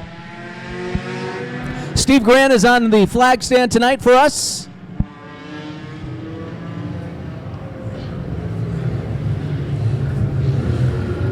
McGee Toyota is our pace car. We thank McGee Toyota for their help. McGee Toyota right here in the Claremont area. As we get ready to go racing, 24 laps here at Claremont in the first of 2 memorial races. And they approach the 603 Metalworks and Collision restart zone. And there goes the 14. Wow, on the outside. Aiken on the inside. And off to the races they go. Wow. Battling door to door.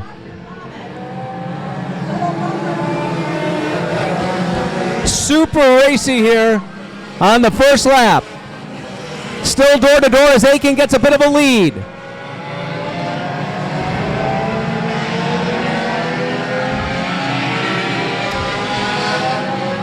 Aiken still out in front of the 33. The 14 is close behind.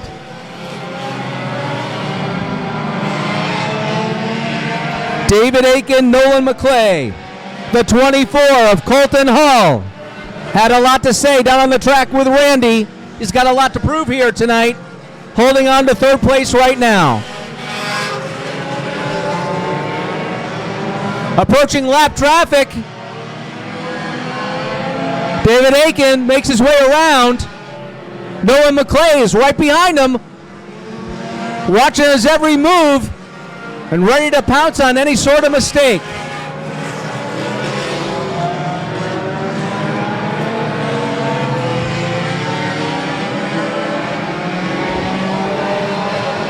David Aiken, you can't miss that yellow 33X out in front right now. Approaching lap traffic again. This time, hopefully it won't be in the corner. Aiken going to the outside. McClay holding on. Colton Hall making up. Almost getting to the bumper there of McClay.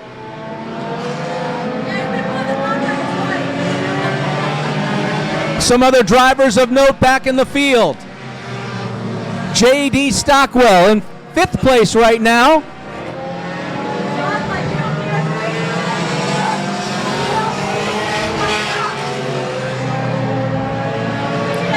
Right behind Andrea St. Amour, who's in 4th place.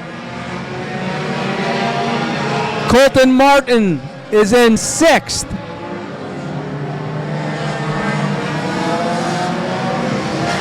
Again with lap traffic. David Aiken to the outside of the lap traffic. Standing ahead of Nolan McClay.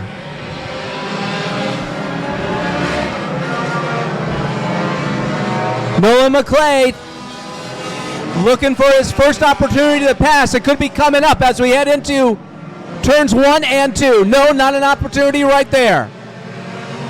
And maybe an opportunity here. As he comes up on the inside, McClay makes the pass as they go into turn number 3. Makes a clean pass coming out of turn number 4. And McClay will have that lap. McClay now out in front. Aiken trying to hold on. Hall right behind. Lots of traffic into turns 3 and 4. McClay staying on the inside of the track, squeezes through. There's contact with the lap car. And the car on the outside. Car on the outside ends up going into the light post, and that's going to bring out the caution here. Sandwich move there by our leaders. And it ends up with one car on the inside of the track braking before they hit the light post there. That's a concrete barrier right there below the light post, Randy. But wow, Nolan McClay right behind Aiken for the whole race, found the opportunity to pass, and then came up to a lap traffic nightmare. Tough break. He had a kind of a roll in the barrel going on, Nolan McClay did, and jumping out in front as we almost are at halfway in this 24-lap first feature event for the Cody LaFont Memorial Pure Stock Division. La Valley Building Supply is their track sponsor. A-Plus Towing guy is going to get a hook to Chris Bingham. Thank goodness he's okay, because that concrete is not a safer barrier by any means. He was able to slow down a little bit, but yes, no, definitely not a safer barrier. See around the track, kind of equally placed in certain spots are some huge loader tires that act as a cushion for sure. Good thing that Chris is all right.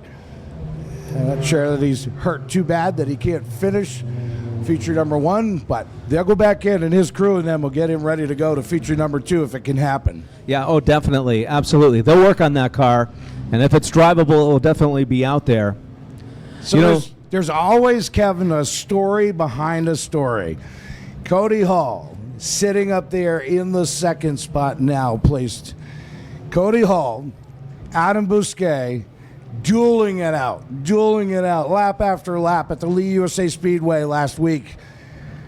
They tangle, they get together, and the opportunist that is sitting currently in the 5th spot, Colton Martin, just glides right through, gets up, and gets the victory. Oh, that's how he got the checkers, huh? Did a great job. He's always a consummate, just pays attention to what's going on, tries to make it happen. Well, you know, the racing talk in the area about Colton Martin is that he has the patience of an older driver. So, I know the patience actually paid off for him last Sunday over at Lee Speedway. Our guys from A Plus are doing double duty over there, giving 14 and Nolan McClay a little push assist so he can go to the pit lane and get him off as they tow Chris Bingham off.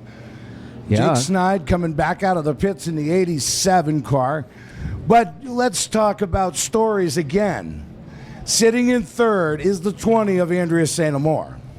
She's been holding on. In the borrowed ride, the C.J. Johnson normally driven 95, is her boyfriend, J.D. Stockwell, the Massachusetts Missile.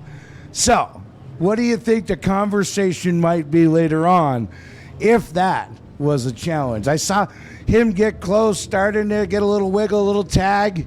I don't know if he's playing or if he's just setting his sights up. Well, we can't see the part of the pits where Nolan McClay is parked right now. Nolan McClay leaving the track. The wrecker, as Randy mentioned, doing double duty, gave him a push, and then he went down and into the pits. So we'll see how long they give McClay and the other drivers for the Pure Stock division here. We're halfway through this 24-lap event. Lights are still on in the McGee Toyota pace car. As we look towards the flagger box platform. Chris Conroy had a chance to talk to him during introductions. He had a broken axle. He just kind of favored it and got it squared away, but he's back. Looking pretty good. He's trying to work his way up through. It's a 21-car field, and this is going to be tough to go. So whoever wins this race, will draw.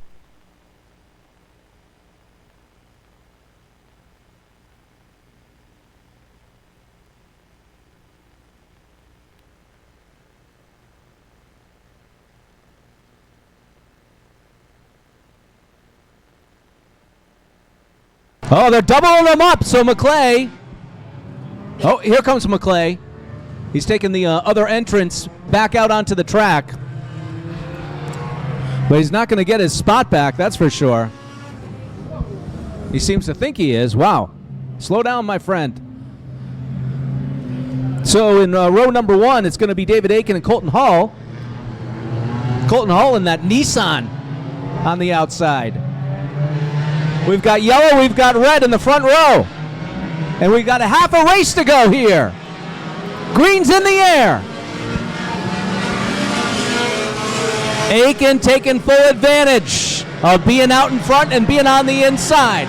Coming down the back stretch and into 3 and 4 here at Claremont. No problems. He's driving smooth right now. But St. Amour taking advantage of some space on the inside and trying to make a pass on Colton Hall. Andrea St. Amour staying on that inside. She's not giving up.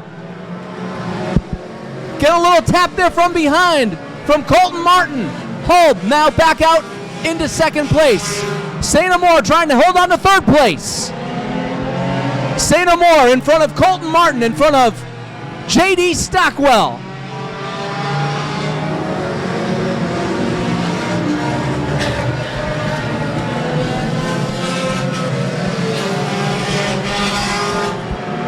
Colton Hall is in second place behind Aiken. Aiken approaching lap traffic already. And in the worst spot too, going into corners. Handles it like a pro. Comes out down the back stretch. Colton Hall follows. St. Amour still in third. Colton Martin in fourth. J.D. Stockwell right behind the 5X of Aiden White.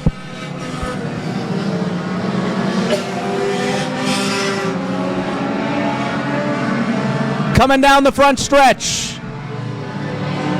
David Aiken.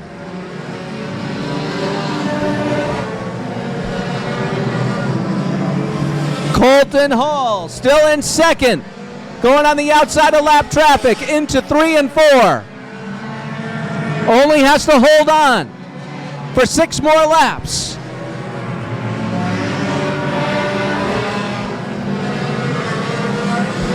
Andrea St. Amour is holding on to third place as well.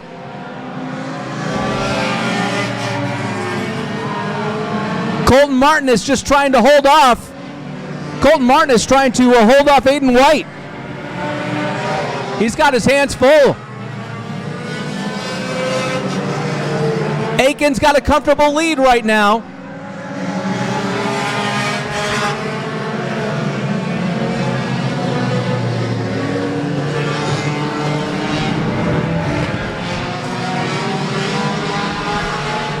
David Aiken with popsicle sticks in the air. 2 laps is the distance. Colton Hall. And then Andrea St. Amour. Colton Martin, Aiden White, J.D. Stockwell. White flag is out. 1 more lap. David Aiken looking for victory. Number 1, feature number 1, Low Valley Building Supply, Pure Stock, Cody LaFont, Memorial Night. Here he comes to take your checkers. David Aiken. Colton Hall, Andrea St. Amour. Colton Martin, Aiden White, J.D. Stockwell. What a great, great run.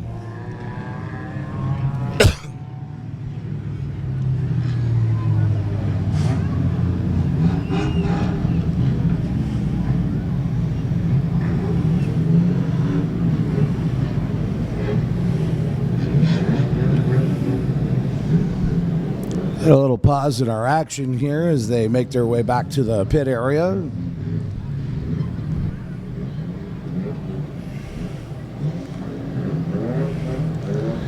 David Aiken going to make his way to victory lane. Folks, as he comes out of turn number 4, put your hands together because he can hear you. David Aiken, feature winner, feature number 1 in the Cody LaFont Memorial Pure Stock event. Going to send it trackside to Kevin Bazin, and the victor actually has something to do for heat number 2. Claremont, New Hampshire, right here in Victory Lane tonight.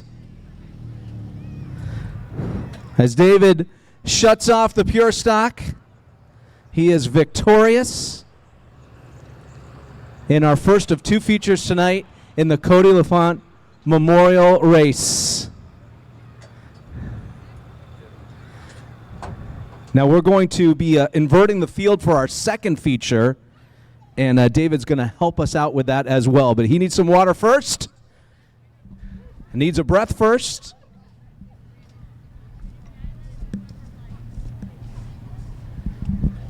Here he is, ladies and gentlemen.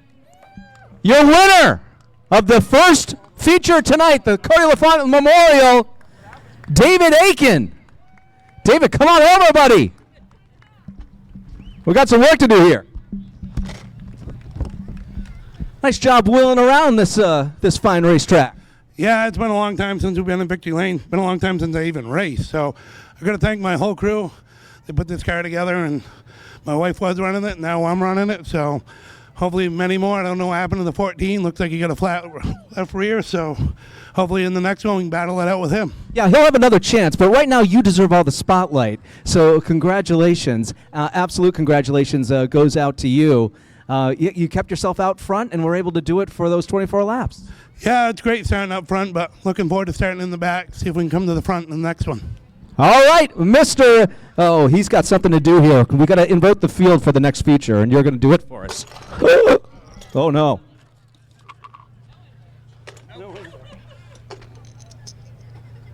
I got them all back in there.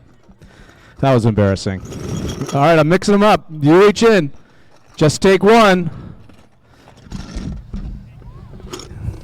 6 is the number. 6 is the number. We'll tell the tower, and we'll see what ends up happening in our feature.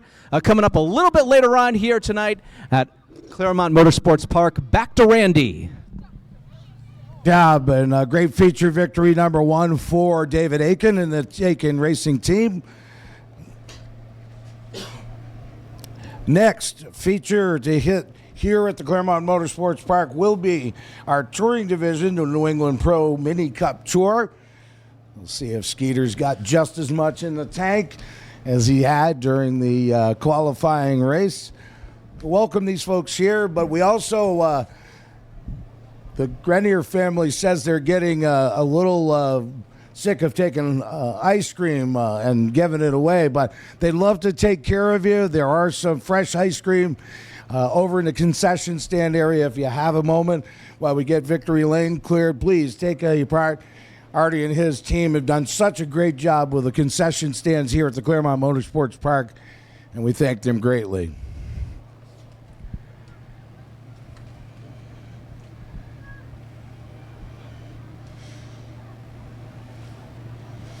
Welcome again, all you folks that can't make it here to the Claremont Motorsports Park, watching at home on NastraVision.com. Mark Beaudry and the staff, the camera operators, and his crew do such a great job to bring auto racing, local short track auto racing. If you can't be here for some reason, or you just want to sit home after a hard day's work, we always invite you to come out. We want to see the stands as full as they can possibly be. But if you can't make it for some reason, please entertain your subscription to NastraVision.com, and they would be glad to provide full coverage events. You can hear us, you can see us. The only thing you miss is the sights and the smells that you hear and feel here at the track. Also continued after our New England Pro Mini Cup Tour, we will have next to hit the high banks here of the Barodi Ladue State Farm Outlaws, the R.E. Hinckley late models, going an extra distance, 35 lap feature event because of what they were able to do for their car counts. And we'll end the night with a second 24 lap feature event for the Cody LaFont Memorial Valley Building Supply, Pure Stocks, inverted, Kevin, from position number 6. It could have been a 9. Just the way careful. I read it. Careful. But it was a 6. You'll cause controversy. I know, I could do something like that. And I only dropped 2 of the chips, by the way. They went back into the bucket. We avoided a complete horrible situation right there of all the chips going under Mr. Aiken's Pure Stock. Dodged a bullet. Oh, boy. 15 laps is the distance for the New England, I've known them as the New Hampshire before, the New England Pro Mini Cup Tour. Looks like starting on the pole is Shayla Kirk. Shayla Kirk in the 71. To her outside in the 17, that is Skeeter Bierce. We talk about differences here. It looks like the 09, that is Mike Tinker.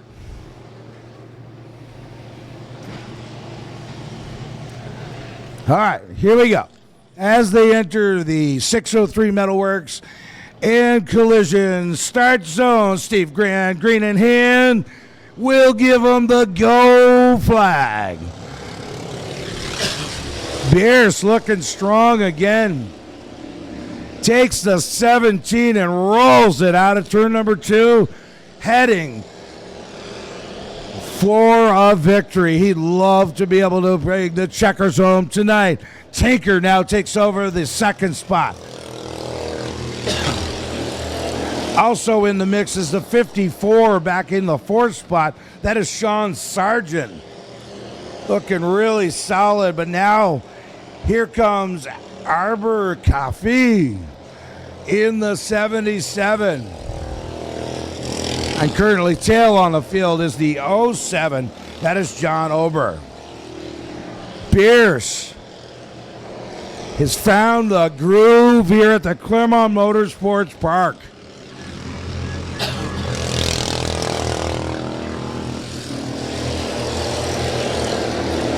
He is almost a straightaway away from his next competitor.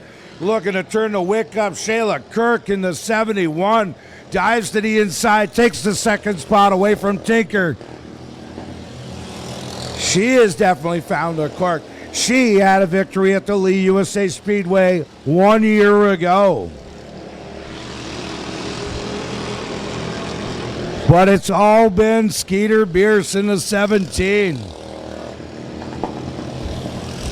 Oh, now a little bit of flutter out of Bierce. Uh-oh. Is he having trouble?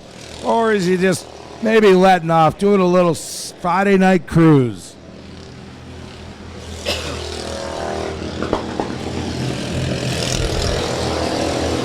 Bierce still the top spot. And then Shayla Kirk, Mike Tinker, and then the 54 of Sean Sargent. Sargent's car seems to really starting to come to life as well. If you're watching, we talk about racing grooves. Some work high, some work low. Some tracks, you're always better on the inside. Some tracks, you're always better on the outside. Never know where that passing groove's going to be, or the hot groove and the best way to get around. Bierce is working the whole track. He's on the inside as he exits turn number 2. Watch him drop it down low coming out of turn number 4, and then through the middle at the top coming here in the front stretch.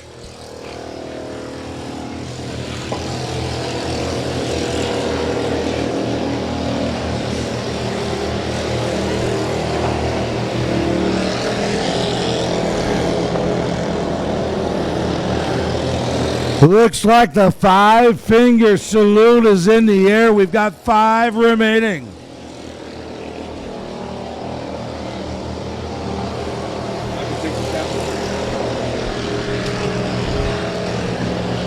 Bierce, still the dominator. Kirk got a little sputter out of the 71 as well that time. But she seems to be closing on Bierce. That lead that he was so dominant over earlier is now shrinking. In this scale of car, he's probably got a 10-car lead at this point. It was much greater than that at more than one point. Bierce coming around to the popsicle sticks. Got 2 more laps. Skeeter Bierce in the 17. The teacher becomes the clinic. Skeeter Bierce going to air out the laundry with a white flag. Skeeter Bierce got 1 more lap looking for victory lane.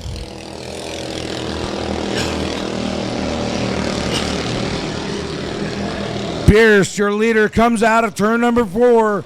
Gets to the stripe, checkers in the air. Kirk will finish off. Tinker, Sargent in the 54. And the 77 will round out the field. We'll see what they have to say as Kevin makes his way to victory lane.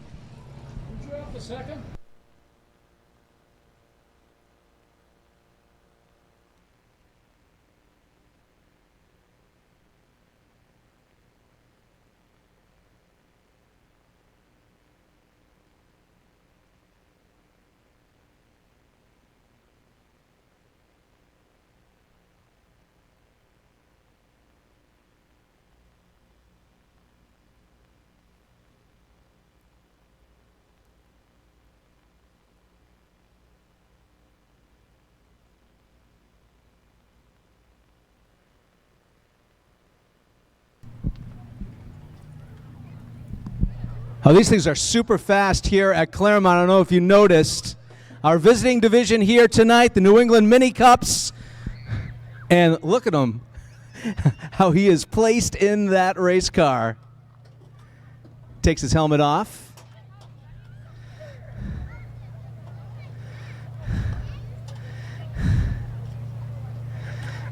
Take your time.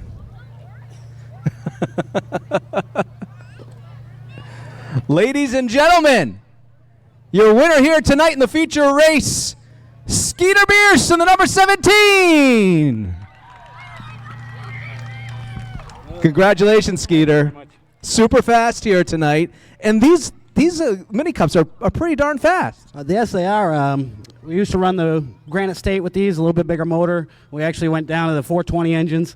They're still quite fast on these bigger tracks, but they're a lot of fun. I got to thank my sponsors, though, Kemp Service Station, Rocket Racing Engines, Josh Kirk, the owner of the car. He just said, hey, you want to drive?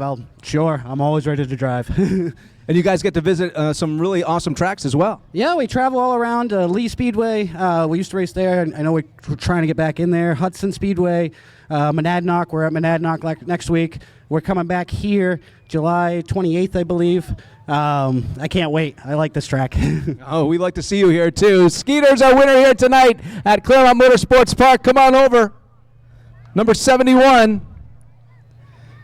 And it's Shayla, right? Shayla Kirk. Nice job coming in second place. Thank you. I don't know what I would have done without Skeeter and my dad, and I just want to thank everyone that made this race possible, and that includes the weather because it has not been cooperating lately. But, yeah, that's it. How long have you been racing these? I started last year, and that's as long as it's been.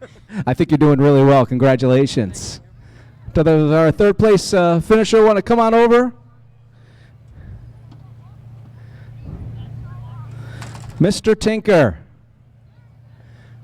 I like orange race cars, first of all. And yours is looking pretty good out there tonight.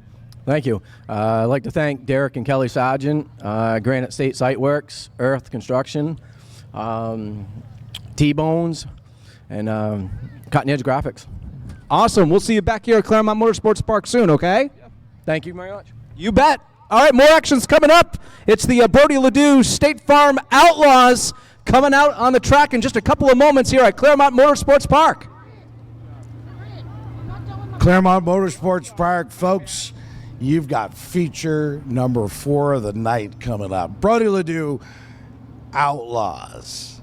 State Farm Outlaws. Brody Ledoux, we can't thank you, Brody, enough for coming on this season as a track sponsor and a sponsor for this series. See a lot of cars out there with a lot of different numbers that are actually similar but being driven by different cats. Jeff Murray in that black 3, that's the former 28 that you saw be the dominator for the Radical 1, Ricky Bly. He did the car completely over throughout the off season and definitely has done a great job. Jeff is a open wheel modified racer extraordinaire for sure, and he's such a great young man to talk to. Had the pleasure of just sitting down doing a little chat, trying to stay out of the heat here earlier in the before racing started. We love to go down and talk with these competitors. Ben Poland coming off of Victory Lane. Benny's in the 00 tonight, going to work through things. The 03 that you see out there tonight, driven by a famous name here at the Claremont Motorsports Park in the last name of Bly, is the former 3 of Ryan Courier. Ryan bought an ACT car, going to do something a little different, he says, this season, and see whether that takes place. But thanks to all the folks with the New England Mini Cup Series, and here they come, folks. Okay, that was my question because they said.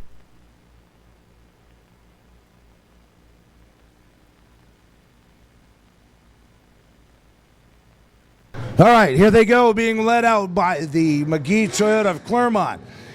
Pace car Camry in the 00. That is Ben Pollard. Had a great run in his heat race. A local favorite in the 15. That is Tyler Lescord.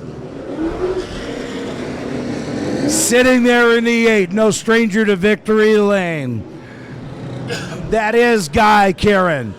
The Judge is his nickname.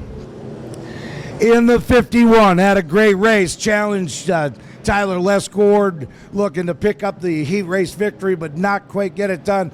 The 51 is Joe Brown. Next on the grid is the 99, that is Dustin Lutakis. Jeff Murray, as we spoke, in the 3 New Hampshire. Next on the grid in the 7th starting spot, that is the 4 Vermont of Chris the Weasel Riendo. In the 03, in the 8th starting position, that is Corey Bly. In the 60, this car looked really solid. Is a little bit different body style, more of a full fender late model advanced car. That is Thomas Smithers. Longtime competitor here has won multiple track championships. We affectionately call him the Superman. Usually see him in an open wheel modified. You will tomorrow at the Monadnock Speedway. Give it up for Aaron Fellows. In the 11th spot, had not such a good qualifying run. Going to see if he can make a better run out of this. That is the 10 of Steve Bly. The 18, that is Dick Lamoth.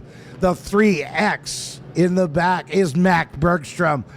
And great to see a longtime competitor. The Meany family means a great deal to all of us in local short track racing. That is the 15 mass of John Meany. 30 laps is the distance. Lights are out on the McGee Toyota Claremont pace car. Benny Paulin, stout competitor, always ready to go. Tyler Lescord is outside. Karen and the Judge, they come to the restart zone. Steve Green lets the green fly. Gonna let it ride. Ben Poland takes the early lead. Karen right on his back door. Brown now to the inside of the 51 of the 15 of Lescord. Jeff Murray in that 3 car. Sparks fly, a pop of unspent fuel comes from the exhaust. Poland is your leader. Guy Karen. The Judge Joe Brown, but now Murray challenging Lescord for the 4th spot. Looks high, sets him up low, coming out of turn number 4. Jeff Murray works the top line, dives it for the crossover, looks to the inside, not quite so that time.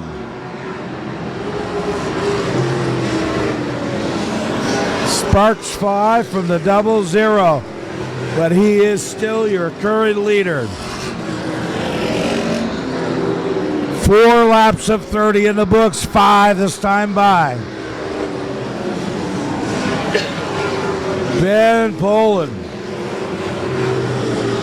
got the up on the wheel early, got the 00 out front. Karen still trying to work his way to make a challenge for the top spot. Tyler Lescord doing such a great job in that 15, trying to hold off Murray for the 4th spot. Now the lead seems to have tightened up a bit. Karen has really come to life. Looks like Lamoth in the 18 has gone to pit side. Something right with the 18 tonight.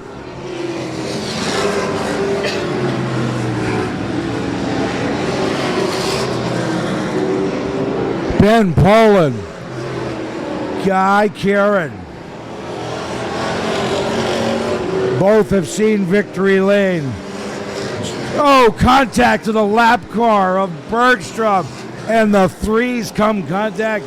He's on the grass out of turn. Murray, Jeff has contact with him as they were exiting turn number 2, and now the 60 of Smithers will head pit side. Caution out on the speedway. as Bergstrom is in the wrong place. They tried to give him multiple laps to get that car fired again. Something just not right with Max's hot rod tonight. You know, we've talked about drivers driving with a purpose, Randy, and that is what Ben Poland is doing tonight. Got right out front, right in the beginning. There was no ifs, ands, or buts about it. He had the inside line. He started on the front row on the inside, took off. He's on a mission. He's on a mission. 30 laps for the Outlaws here tonight at Claremont Motorsports Park, and we are 10 laps in so far. So we're a third of the way there. Corey Bly takes the 03 to the pit area, having some issues with that. Maybe he just needs a quick adjustment, or he's got a tire going down. The McGee Toyota Claremont pace car picks up the field. Poland, such a smooth operator. Him and his family are such awesome folks to talk to in the pit area. Try to always make a habit of going over and at least shaking hands and wishing them the best. So they're just great people. But the Karen family, no stranger to victory lane. Guy may be just holding off. This is the caution, I believe, and this is just a total estimate, that Joe Brown in the 51 was looking for, and now is going to tighten the field for Murray as well. Hopefully the 3 is unscathed. He did have a little bit of contact, like I said, with Bergstrom over there in turn number 2, but hopefully it didn't upset his run. Yeah, Joe Brown in the 51's been very racy tonight. Very racy, very fast, looking for opportunities. Now, speaking of opportunities, Guy Karen in the 8. This is a new race car for that team. They built over the winter, brought it out, and with a whole idea of dominating the class here at Claremont Motorsports Park. And let me tell you, they have been very, very successful. I know there hasn't been too much racing here this season, but the first 2 races of this year, that car has been really, really strong. And as you can see, as they double up right now, as they come down the front stretch, Guy Karen is going to be on Ben Poland's outside. So Ben's got to do everything right on this restart. Everything right as they approach the 603 Metalworks and Collision restart zone, Randy. Green flag in hand. Steve Grant ready to release him. Ben Poland, Guy Karen, side by side, and the green is out. Advantage Poland right now, but they just rubbed the Nerf bars. They're rubbing the paint off those. Oh, and the 10 of Bly goes around. Trying to get it refired. He'll bring the caution out. Steve Bly having a tough night with that 10 car. That restart was everything advertised. Everything advertised. Those 2 on the front row are going to give us a show for these next 20 laps. I can guarantee it. Yeah, we had the spin there coming out of turn number 2. Steve Bly in that 10, figuring things out. He's had some tough breaks. He had a tough break in the heat race, and just the car was like dead spawn on when he started, and then just went away. Yeah, just went away. Flicked the switch. Yeah, if you joined us a little bit late here at Claremont during the heat race, he was out in front in the beginning of the race, and then there was some contact, and then just something happened with that 10. We haven't heard from the pits exactly what that team is working on, but it just hasn't been the same since. And now he finds himself at the end of the field. Doubling him up, Randy. Here we go. We're going to try to get this one rolling again. 30 laps is the distance. We've got, 10 in the books, technically. Here we go as they approach the 603 Metalworks and Collision restart zone. They let them fly, and Poland hits the long, skinny pedal on the right. Ben Poland. Oh, contact again in the back of the field. Looked like Meany and Bly had contact back further in the field. And now the challenge. Karen tucks it low, looking to set Poland up. They are nose to tail down the backstretch. Oh, tight, getting that almost underneath him. Guy Karen. Now Lescourt has come back to life. Tucks the 15 down on the inside of the 51, but he's got Jeff Murray in the 3 to... contact between Lescourt and Brown. Caution will fly. So Tyler For 13. Lescord got into Brown in that corner in 3 and 4, and I gotta say, I don't know. I was looking at Brown for the last lap. He's not as fast as he was before. Not as fast as he was during the first 10 laps of this race. And Tyler Lescord thought he had the opportunity on the inside going into 3 and 4. It was close. He ends up turning Brown.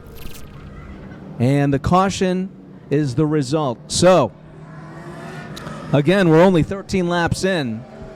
But we'll keep an eye on that 51. That 51, as I mentioned earlier, really, really racy in the beginning of the race. And I thought it was off a touch, off a tick after that last caution. Lescord remains out there. And so now he's in the back of the field, and he'll be in the back of the field with Brown. Joe taking some wiggling out of the car, making sure that the car is okay. Didn't upset anything. 60 coming back out onto the track. Tom Smithers been in and out a couple of times trying to get the 60 right. It looked really solid in practice. He had a decent heat run, but something is definitely off with the 60. He's trying to get it. Almost looks like it's not going into gear up on the top of turn number 3. He's going to hold the caution up for Smithers. Going to see if he needs some assistance to get going again. Not the spot you want to be in. The gentleman from A+, Kenny and his team, going to go over there and give him a little boost and see if they can get him either refired or head into the pit area again.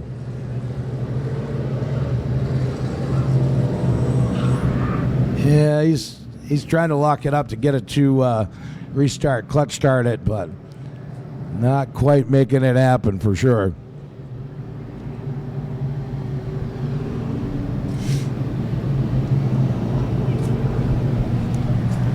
So Poland with a victory earlier this season. Guy Karen with a victory earlier this season. Chris Riendo, look where he has just happened to coast himself into. An ever opportunist as well. Chris Riendo, a great top-notch driver. Longtime competitor here at the Claremont Motorsports Park. Loves his full-fender cars. Smithers able to get going. Able to get it refired. Going to give him doubled up. Steve Grant says, let's go, gentlemen. Kieran will be to Poland's outside. Ben Poland. Love to go to victory number 2 here in the Brody Ledoux State Farm Outlaws. Down the back stretch. Coming to the 603 Metalworks and Collision restart zone. They're side by side. Poland's going to have the advantage by a fender. Green is out. Guy Kieran making the charge on the outside. But Kevin, you're 99. Oh no, Fellows around in turn number 4. Trying to get it refired. Not gonna happen. Caution on the speedway.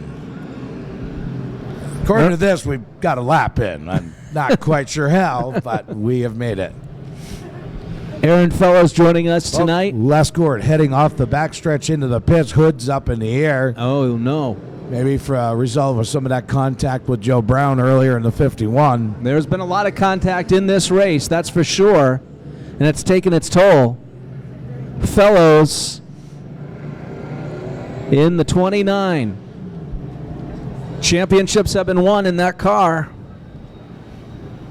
Not exactly as strong tonight here at Claremont. That's all right. We'll see him tomorrow in his modified over at Monadnock Speedway. All right, we're going to try to restart lap 15. Poland, Karen, come to the restart. Green is out. Oh, advantage Murray. Jeff Murray and a 3-set sail in that car. Contact between the 99 and the 51 of Joe Brown. But sitting in fourth, here comes the Weasel, Chris Riendo. Bergstrom still having problems with the 3X. He'll take that to the pit area. Ben Poland airing out the 00. Got the red, white, and blue on the numbers. Patriotic for a patriotic Independent Star weekend. Ben Poland, Guy Karen, Jeff Murray, Joe Brown, Chris Riendo.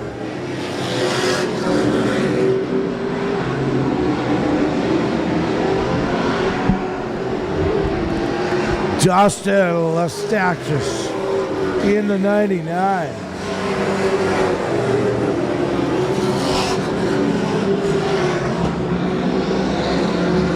Coming around this time, it's going to be a completion of lap number 19. They'll have 10 to go here in just a moment. Now, all of a sudden, Karen's got the wick up on the 8 car. He's gotten to the rear bumper. Karen hungry for victory number 2 as well. Poland's going to slide up. Oh, Karen saw an opportunity. The wise professional stopped, let Poland get corrected. Ben Poland and Guy Karen. Jeff Murray. Something's happened to the 51. I don't know if Brown has lost the handling completely on the 51. Looks to be fighting the wheel.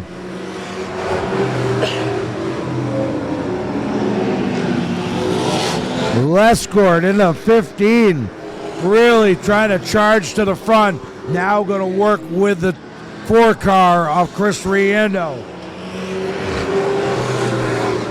Poland and Karen coming up to lap traffic.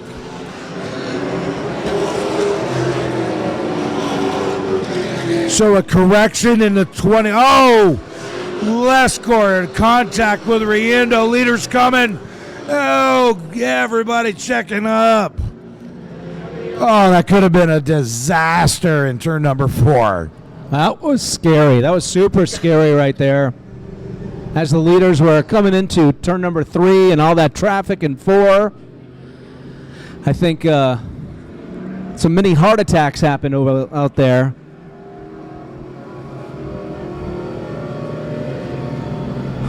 Only one outlaw yet to move here. See Guy Karen making sure that his handling's okay.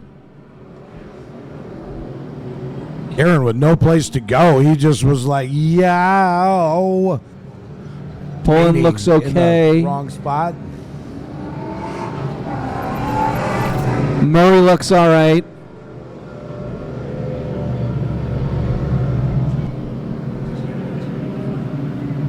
Oh, by the way, I was told that the 29NH is piloted by the younger fellows.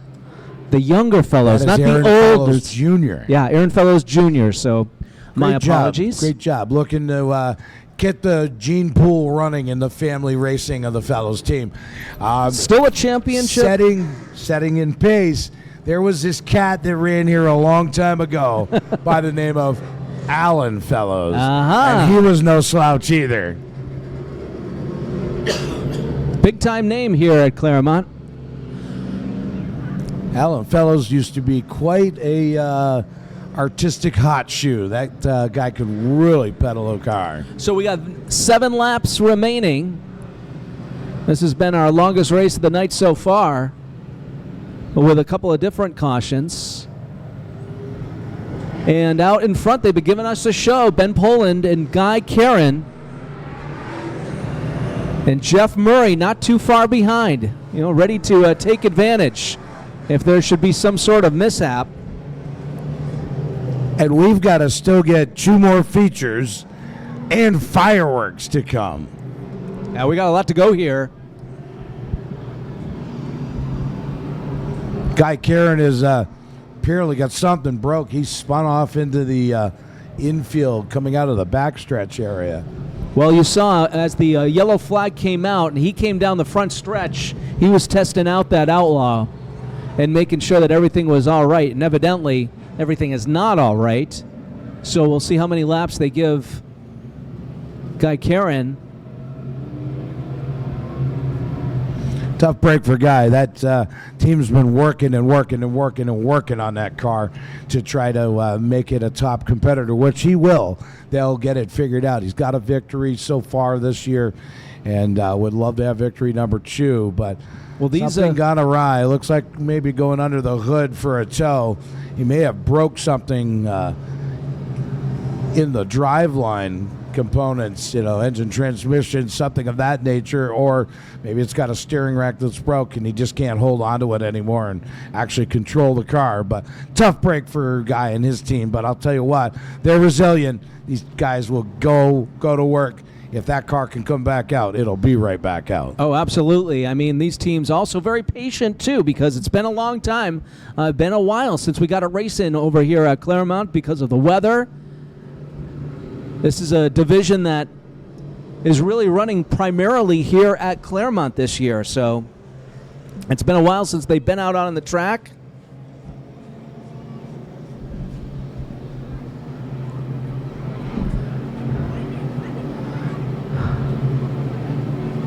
They're hooking up that number 8 Outlaw of Guy Karen right now.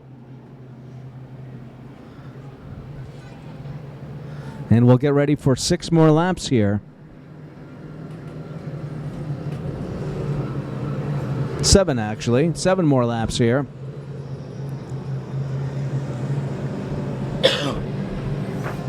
Guy was victorious the last time we raced here on the 12th of June.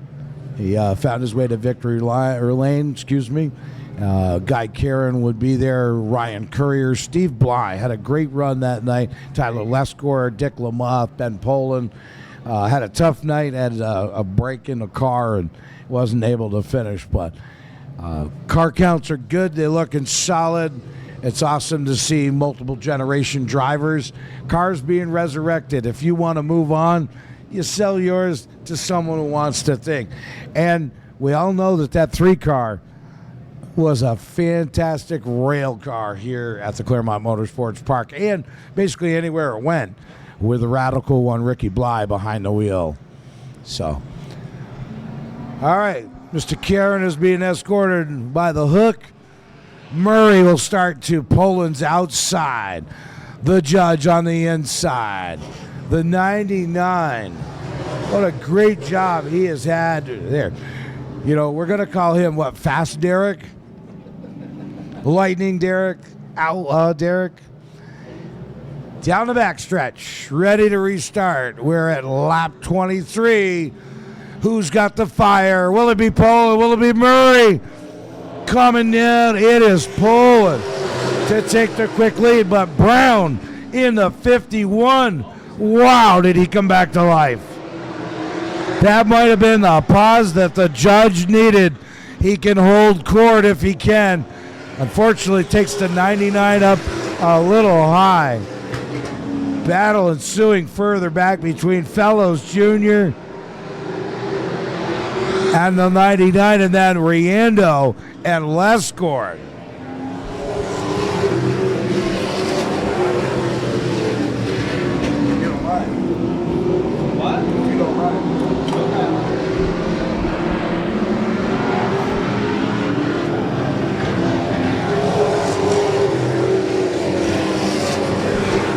Ben Poland stretches that lead out.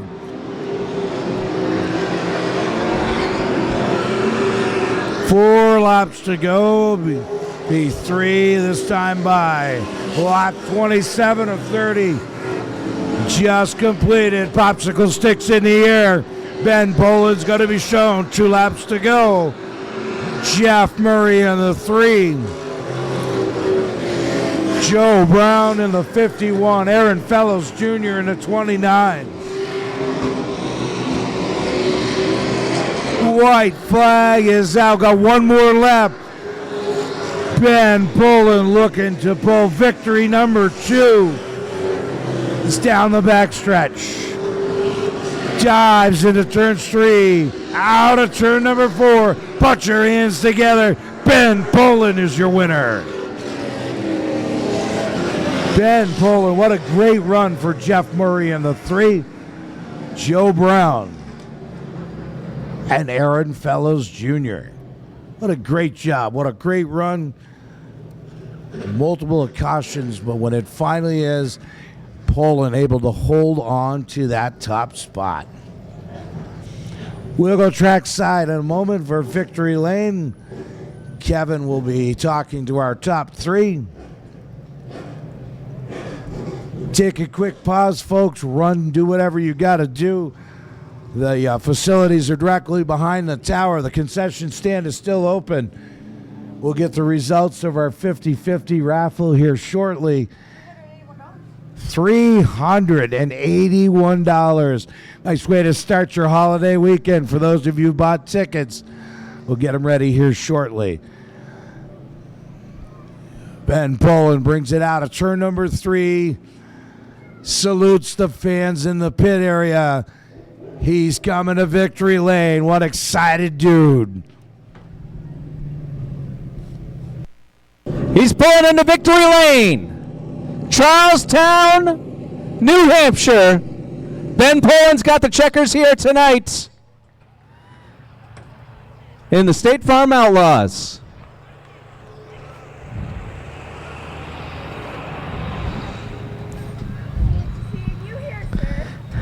He's greeted by Miss M here in Victory Lane.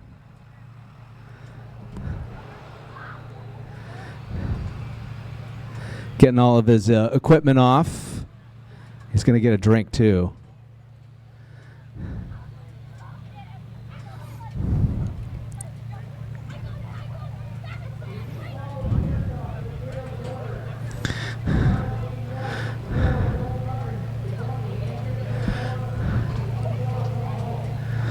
Okay, the helmet is off. The straps are coming off.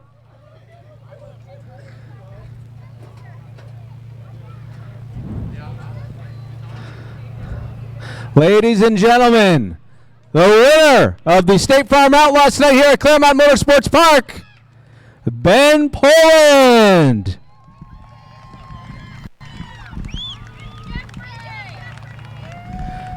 Ben, I know you can't hear us up at the tower, but we're talking through practice. We're talking through the heat race.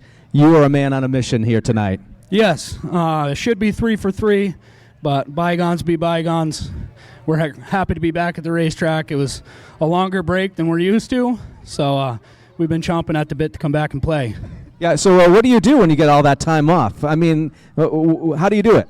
I'm in the midst of building the house, so I got no shortage of things to do, and to be honest, I probably ought to be at home working on the house more than racing, but this is just too darn fun. Absolutely. Victory Lane is better than working on a house. Come on. It is. All right, very good. We're so glad you're here with us tonight. Who put you in Victory Lane? I know there's a lot of folks. First and foremost, my father, my uncle, those two guys. It's been a 3-man team for years and years now. It's something we do together as a family, and we love every minute of it. Ben Pullen, he's your winner here tonight. Brody Ledoux Outlaws here at Claremont. Second place, please. Where's Mr. Murray? Claremont. Mr. Murray, congratulations on second place here at Claremont tonight. Thank you. I don't know what to say. We just barely got the car together Thursday, and it's still working bugs out. I just broke the transmission last caution, so good thing we're able to keep going. I can't thank my crew enough. We've put so much work in between 2 cars, and all my sponsors, Slow Joe's Mowing and Blowing. Special thanks to Keith Ruth here. Brooks Property Improvements. I'm just speechless right now. It's been a while. It's been a while since he's been on the podium. He's second here tonight here at Claremont Motorsports Park. Congratulations, my friend.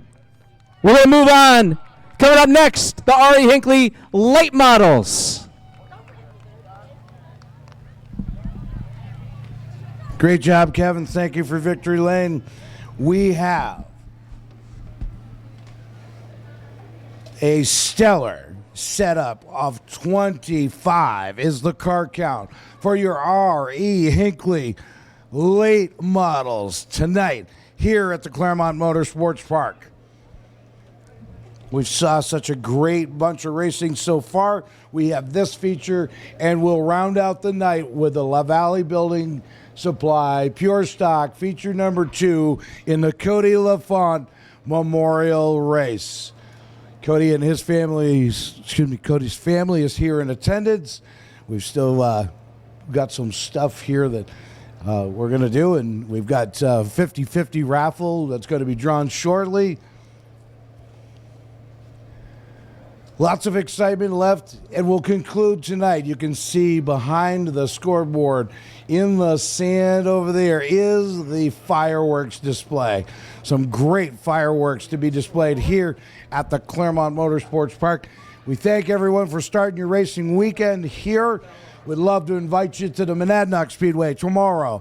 Racing gets started at 6. We have a 100-lap feature event for our Nastro Modifieds. 100-lap feature event, and we'll end our night at the Monadnock Speedway with a conclusion of fireworks as well.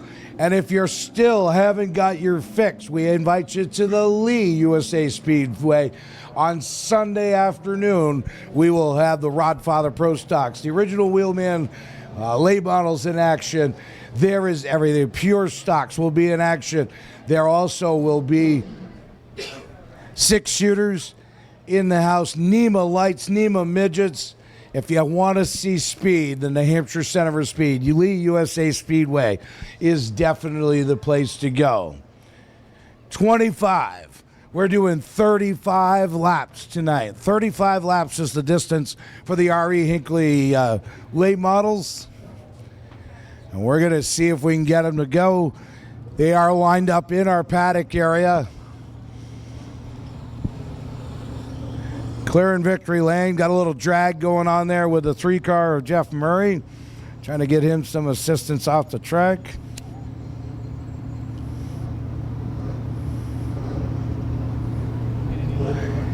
Going to get a wreck or A-plus.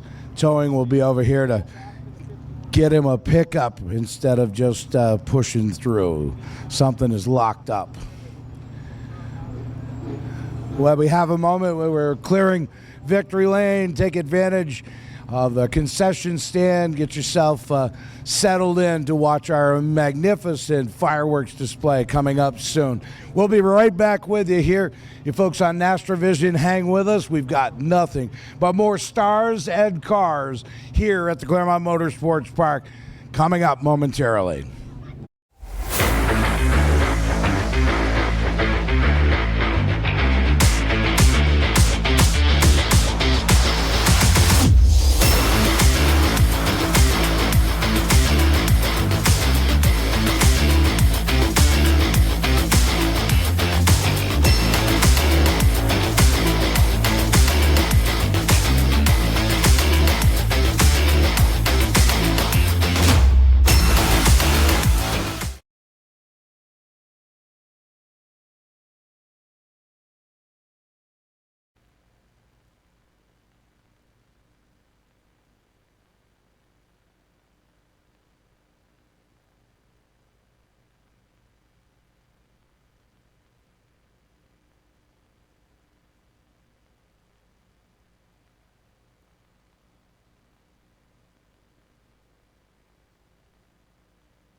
All right, Ari Hinckley, late models, set to go 35 laps tonight. 25-car field. Starting on your pole, Claremont native, that is David Greensled in the 20. To his outside, had a great heat race run, the 73 of Joe Tatro. Next, in row number 2, starting third on the grid, the 35 of Chris Lindquist. To his outside, position number 4 is the rocker. That is Trevor Rock in the 79.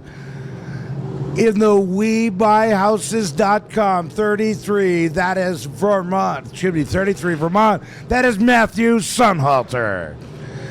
Next, starting in the 6th position, in the 73X, had a great run going, had a little bit of a mishap.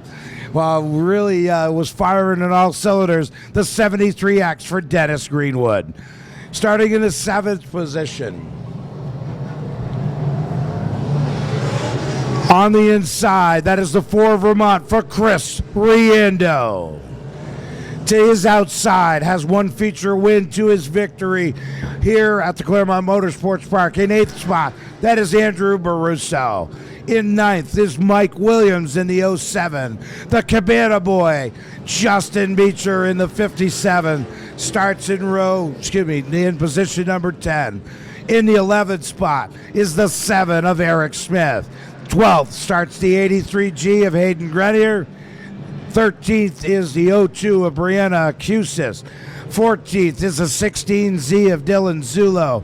The 91 has a victory as well. In the 15, that is Robert Hagar. In the 16th spot is Robbie Streeter in the 55. Scott Boisevert will start the 42 and 17th. Austin Erickson, this kid will wheel anything with wheels and a tire and an engine, is the 22. Kaylee Eastman is 19th. Daniel Young in the 48 is 20th.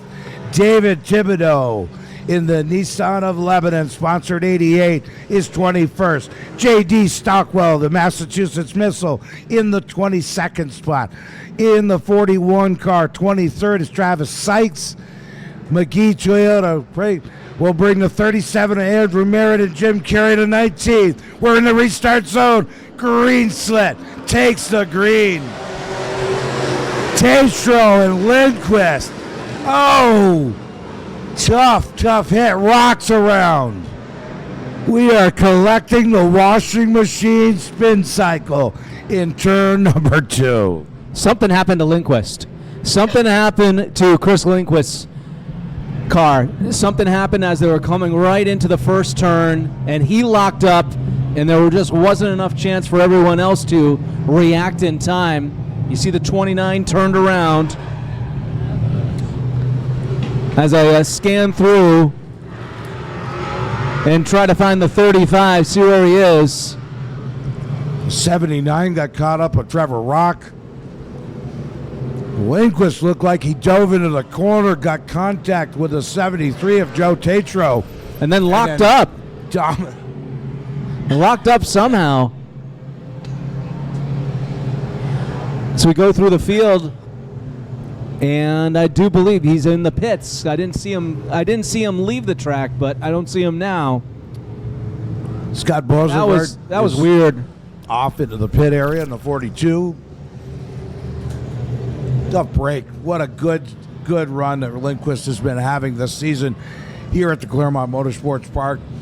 Matt Sunhalter, what a great young man to speak with in the 33 Vermont. Former mini stalker, gone late model racing.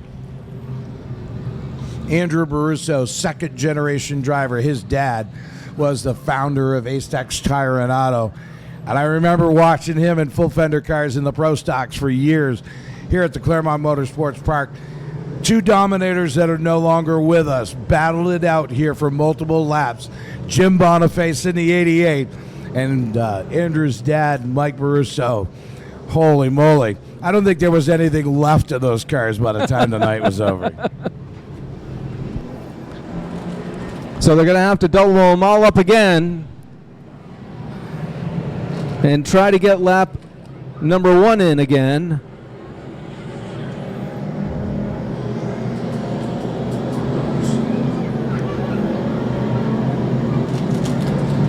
David Greenslit on the pole. That is a tough challenge right there.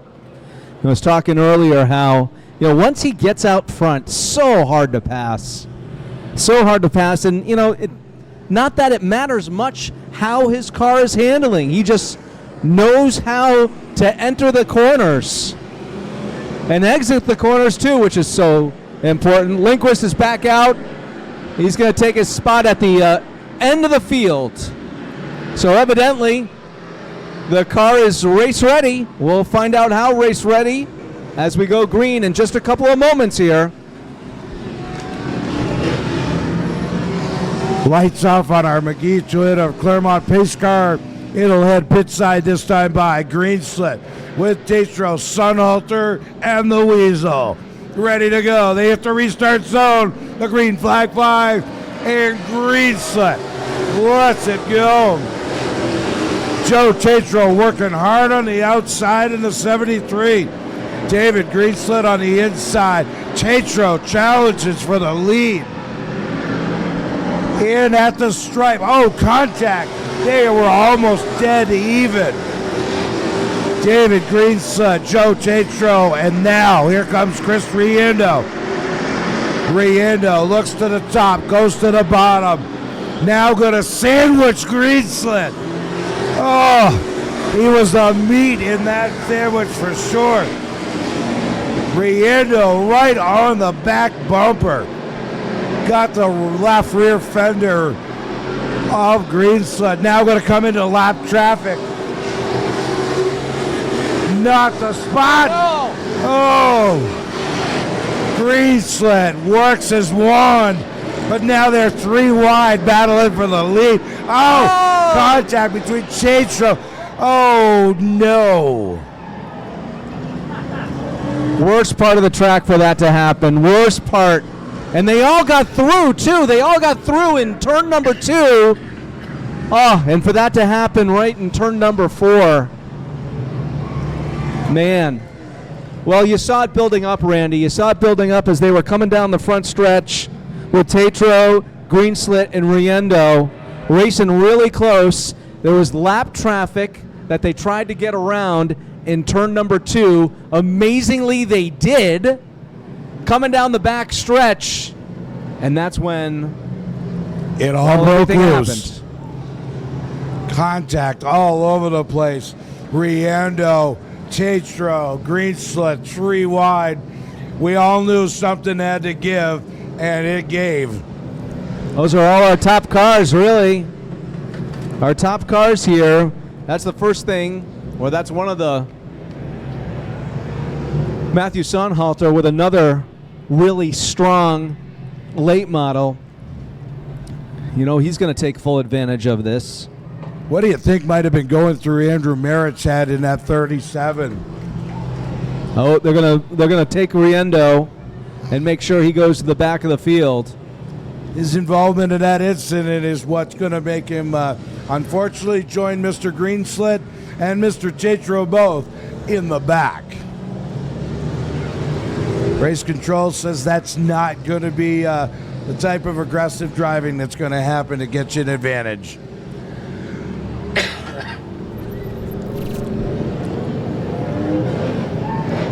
Should be some interesting, we've got fireworks later on, but we're going to have some fireworks before this one is done right now. Matt Sunhalter will inherit the lead. And the Cabana boy, Justin Beecher, in the 57. Justin's been running solid. Really good time with that car this season. Sits in your second spot. Andrew Baruso in the third spot. Joe Tatro back to position number 4. Dennis Greenwood, such a great run he's been having right now with that 73X. Robbie Streeter, Austin Erickson, David Thibodeau, Robbie Agar, Brianna Excusis, Hayden Grenier, Trevor Rock, Chris Lindquist has rejoined us. Dylan Zulu, J.D. Stockwell, Sykes, Smith. We're ready to go. This should be an interesting show as we get the lineup reset. Caution will remain on the speedway. It would appear race control is advising the 73 as well that you're joining everybody at the back.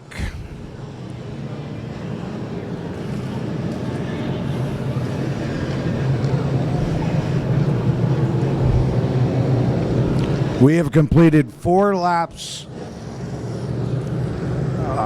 of 35. Ooh, this has a workings of a Friday night barn burner for sure.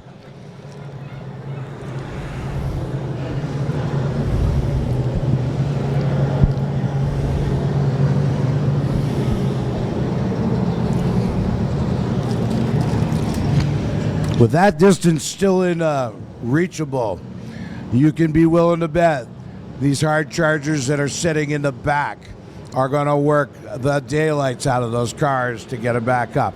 All right, we're reset. We're going to re-rack, restack, and see if we can get this 35-lap feature event in for the R.E. Hinckley late model division. Lights are out on the pace car. Beautiful Camry from McGee Toyota of Claremont. Matt Sunhalter, Justin Beecher, Andrew Baruso, Dennis Greenwood. Here we go as they enter the 603 Metalworks and Collision. Restart zone. We're under green. Beecher and Sunhalter, door handle to door handle. Beecher won the lead.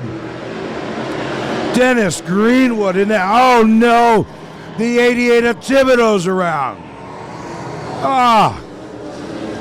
Contact in the back. We have tires. Riendo's up in the tires on the pit exit. He's made heavy contact up in that turn number 3 area. Tires are rolling down. It's been a while since we've seen cautions like this. Well, you got a lot of fast late models out there, and you got a lot of drivers trying to get to the front real quick. I don't think I've ever seen one of those white tires roll all the way from the wall down onto the infield like that. No, Chris really loosened those up. Yeah, they got loosened up pretty seriously.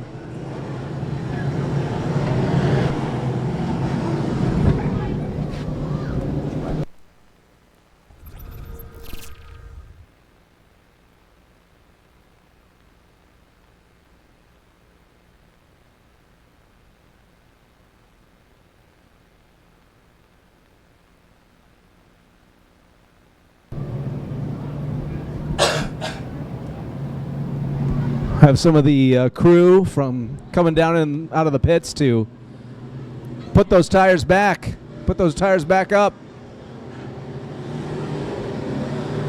Right near that McGee Toyota sign.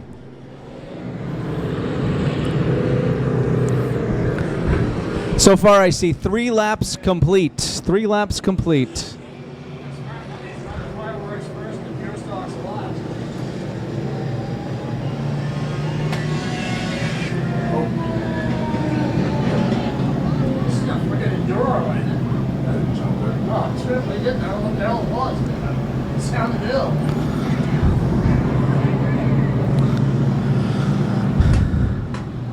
Again, we've seen some pretty awesome racing throughout the evening.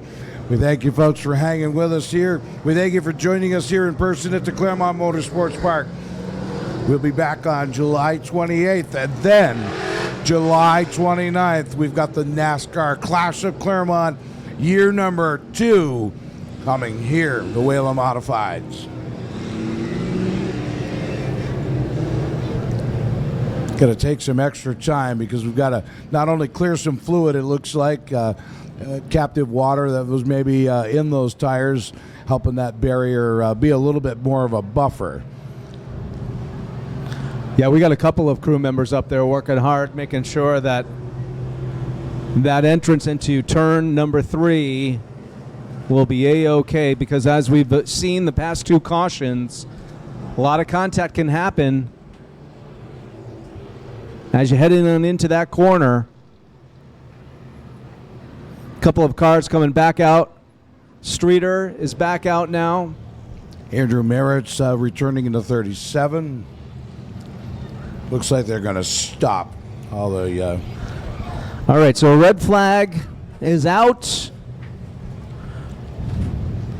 Just too much traffic happening over there as they were trying to get everything fixed up.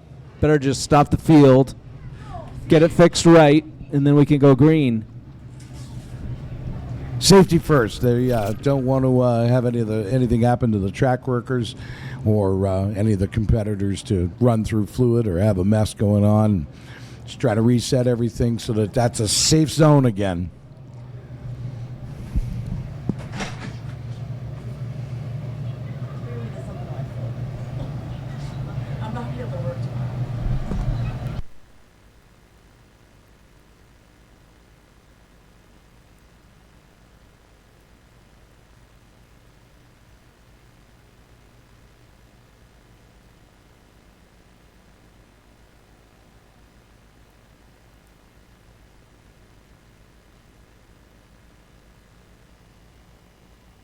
The last time we ran here at the Claremont Motorsports Park in the R.E. Hinckley late model division, Chris Riendo was the victor. David Greenslit would finish second. Chris Lindquist would finish third. Joe Tatro in the fourth spot. Andrew Baruso would finish in fifth. Justin Beecher would be sixth. Matt Sunhalter would be seventh.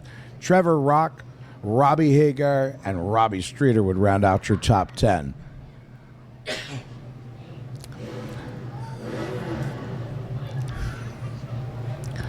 Somebody's trying to do a little rev tuning on the back stretch. Going to get it together, guys, so that you're safe for sure. Have an opportunity. If you haven't got a souvenir from the Claremont Motorsports Park, please have a chance, right? We have some extended track time here to run to the souvenir stand and partake in some of those items that are there. There are a bunch of racing history from folks like, I don't know, this guy named Dwight Jarvis, Punky Karen. You know, they're names that were synonymous here. Kirby Monteith, all these folks that raced here for a lot of years. A comment off the orange race car. There used to be an orange number 62 that ran here for a lot of years. Great family, great friends of myself and the Raymond family. Raymond's Repair out of Berniston. Roger was a great competitor. He was the rabbit for sure. He always seemed to tuck it on the right side and be able to get up on the high grooves and make it work. Bear with us, folks. Get a chance to run to the concession stands as they work to fix the problems here on the tire wall in the top of turn number 3. And we'll be right back with you in just a moment to finish out tonight of the R.E. Hinckley late models. And then we have round number 2, or feature number 2, LaValle Buildings Pure Stocks for the Cody LaFont Memorial.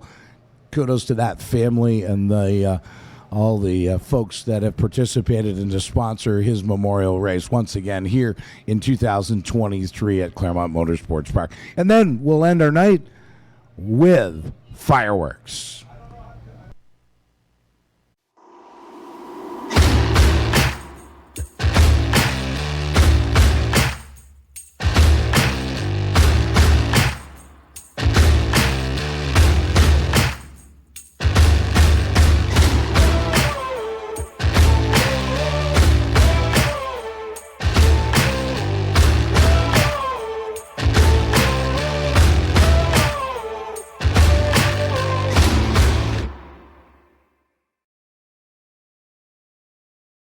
Rodriguez.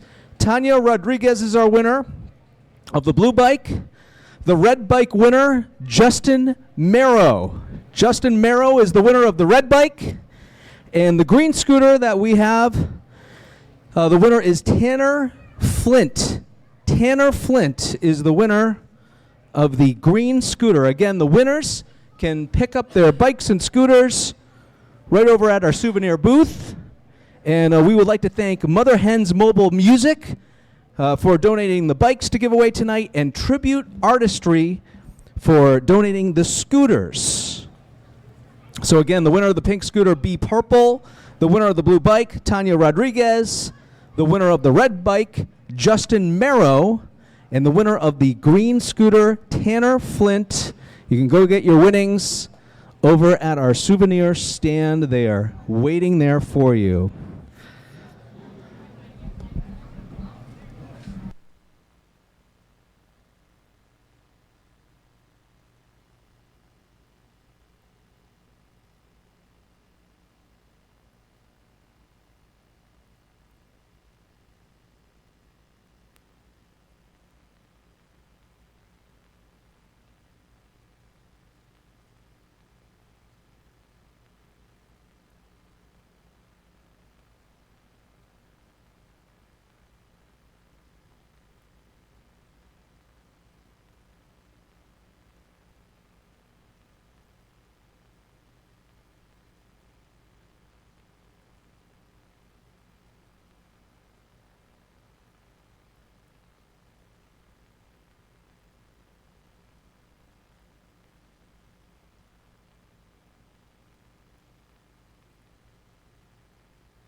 So it looks as though they've able to dry up turn number 3 here.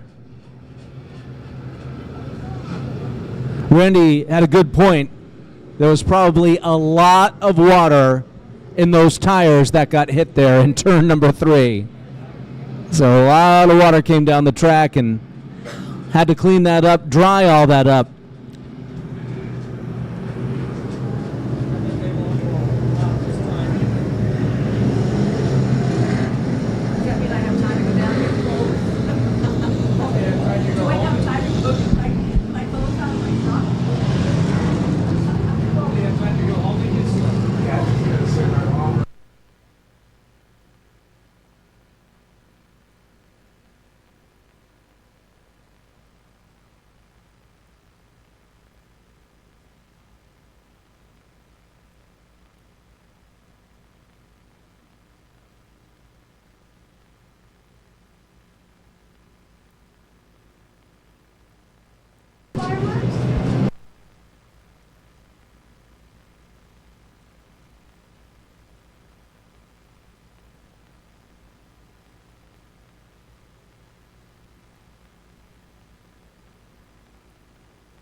Okay, they're keeping an eye on turn number 3, making sure there's no slipping and sliding under the low speeds.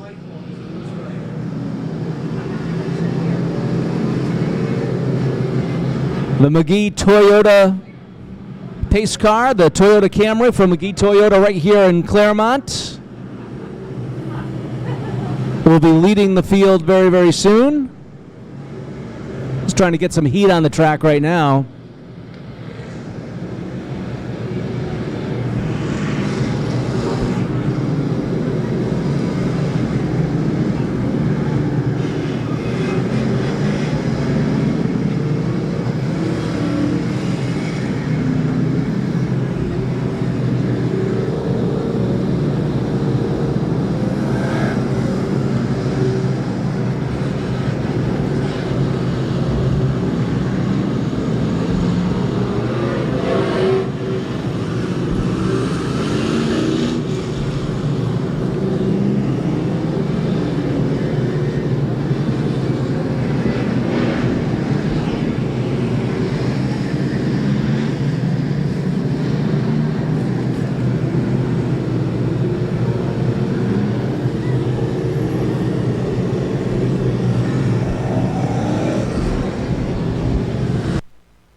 Okay, the command is being given to cross up this time. Going to try to get this 35-lap event in. Steve Grand got to think that he's getting his workout on the flag stand tonight for sure. Doing such a great job for us, showing the colors for us. Doing a great job, Steve. Saw the thumbs up, thumbs down from the competitors. They say go, we're going to go.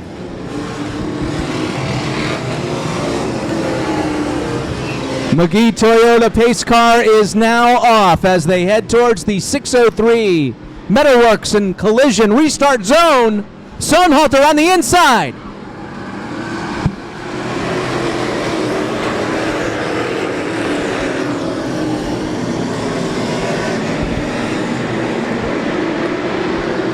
Matt Sonhalter and the Cabana boy, Justin Beecher.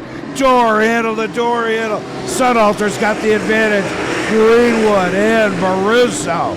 And then Austin Erickson and Hagar, who started in the back of the field. And Chris Lindquist in the 35. Back in competition, ready to go. But here comes lap traffic.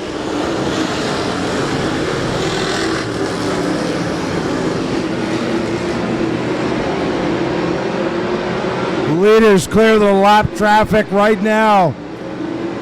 Andrew Merritt setting in an awkward spot for sure. Baruso now makes the challenge. Now on the inside. Here comes the Cabana boy. Justin Beecher. Two Sonhalters inside. Justin Beecher will take your lead on lap number 7. Andrew Baruso, the 81, and the 22 of Austin Erickson. Chris Lindquist, Robbie Hager, that is your top 6 right now. Justin Beecher looking really solid in the 57. Matt Sonhalter in the 33 Vermont. Andrew Baruso. Side by side is Hager. Oh, Lindquist just bounced off the inside wall. Hager contact with Lindquist again.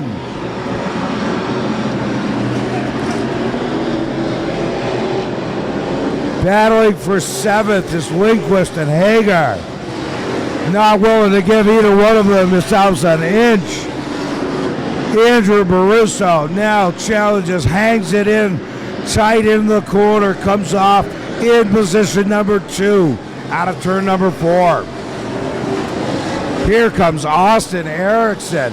That 22 is like on fire.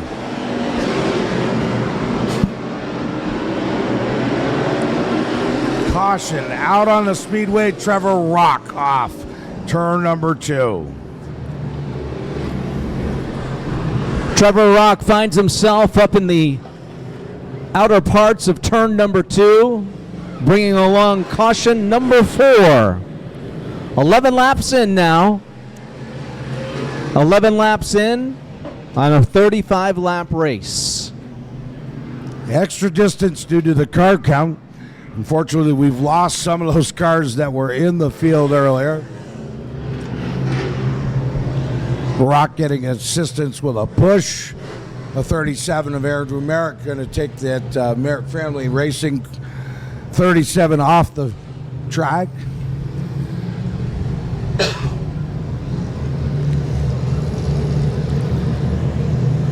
don't know if Rock broke something or just car died on the top of the track.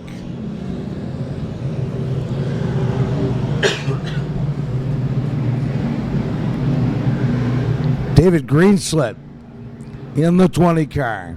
Started on the pole, got involved in an early race incident, but look where he sits.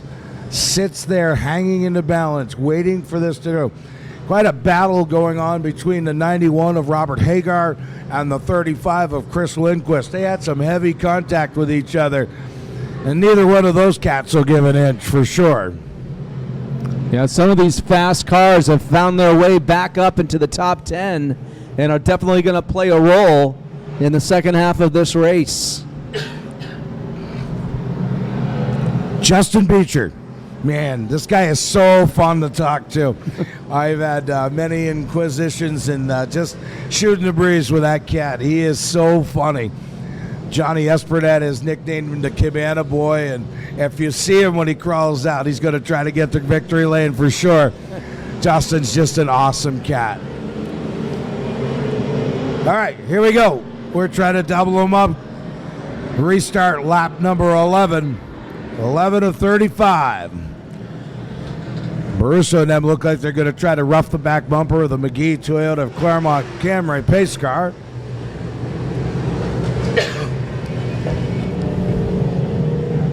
Austin Erickson, back of the field, down.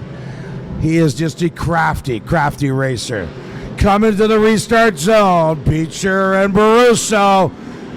Firing off comes Beecher. Now Erickson challenges for second. Gives a little push waving up and is taking that second spot. But here comes Hagar as well in the 91. Matt Sunhalter. Why Baruso and Lindquist work the outside. And here comes Greenslet along with Hayden Grenier.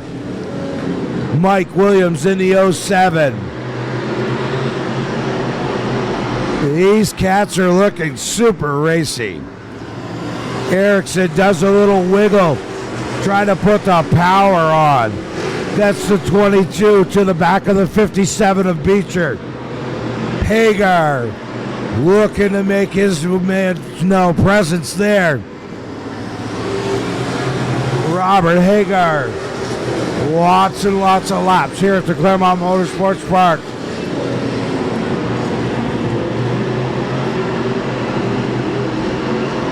Look at what's been going on while all this is taking place. The 83G of Hayden Grenier. That car has been a little bit evil to him this year so far. Now has gotten to the 33 Vermont of Matt Sunhalter. Justin Beecher Second is Robert Hagar. He's gotten by Austin Erickson in a 22. But side by side is Sunalter and Hagar with David Greenslet breathing on their backs.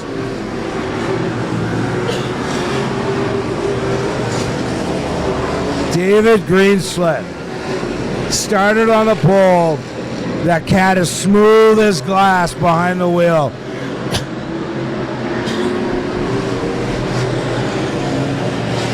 Oh, something happened to Sunalter there.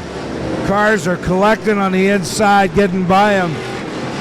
Mike Williams now.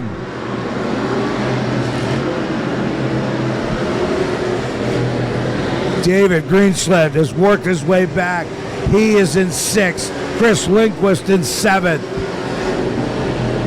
Beecher is your leader.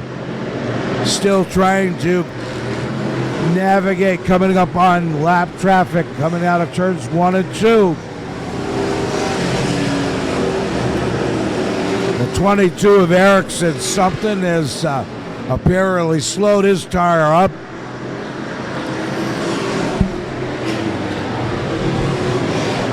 Maybe he's just a crafty veteran saying, I got a little time, maybe I'll let the tires cool off, see if I can get some more grip.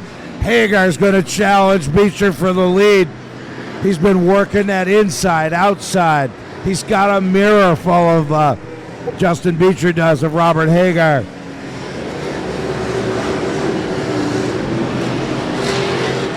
Hayden Grenier, 83G dive bombs into turns 3 and 4.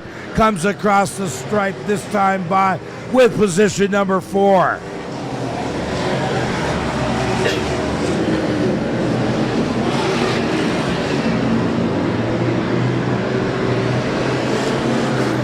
Just as hot as the day was, so has been the racing here tonight at the Claremont Motorsports Park.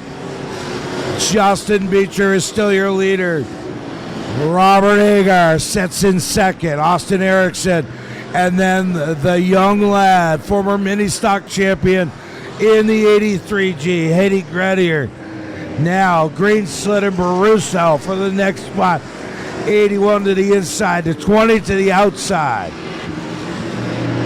Oh, Baruso looks like he's got a right front flat. Ah, tucked off. Caution will air on the speedway. Tough break for Baruso as he's stuck in the corner over there.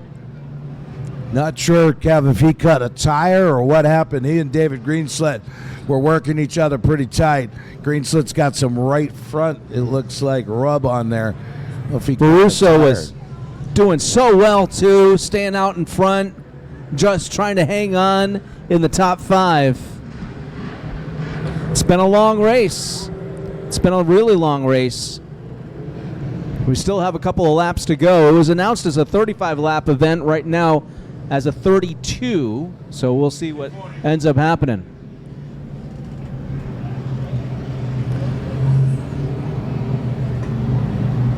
Race control and the teams down on the track picking up some loose debris. That's a little warm, I think.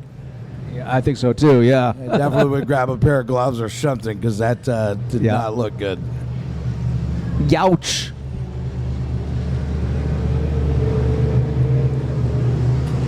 While we're talking safety, it's a good thing, but the ever-presence of Speedway Safety Services at all of our NASTR tracks, we can't thank those professionals for providing medical fire suppression and assistance where needed. I've seen the guys at multiple of the speedways will jump out, help the track crew with a broom, doing speedy dry duty, whatever it takes, and we're great and very lucky to have such a professional force working with us. So thanks to you guys. Well, you know, I'll tell you, though, one late model that just continues to prove as we have gone through this race is Robert Hagar really has been able to move up through the field, and he has given Justin Beecher a run for his money.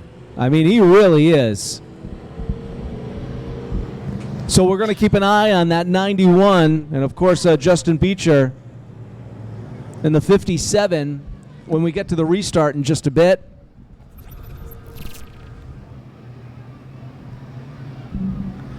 There goes Mr. Brousseau. Robert Hagar started row 8, position number 15. Yeah, well back in the field. In this crowd, don't tell me he hasn't worked to get where he's at.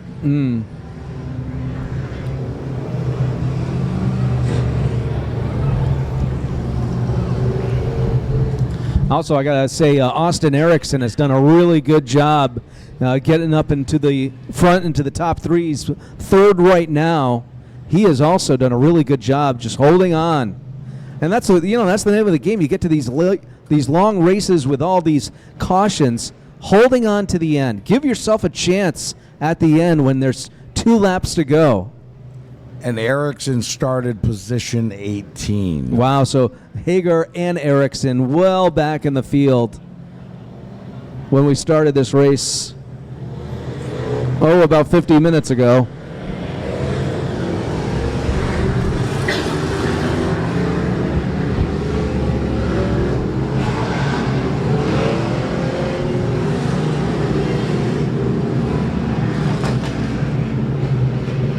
As the track crew clears turn number 4, had some debris just outside of our 603 Metalworks and collision restart zone.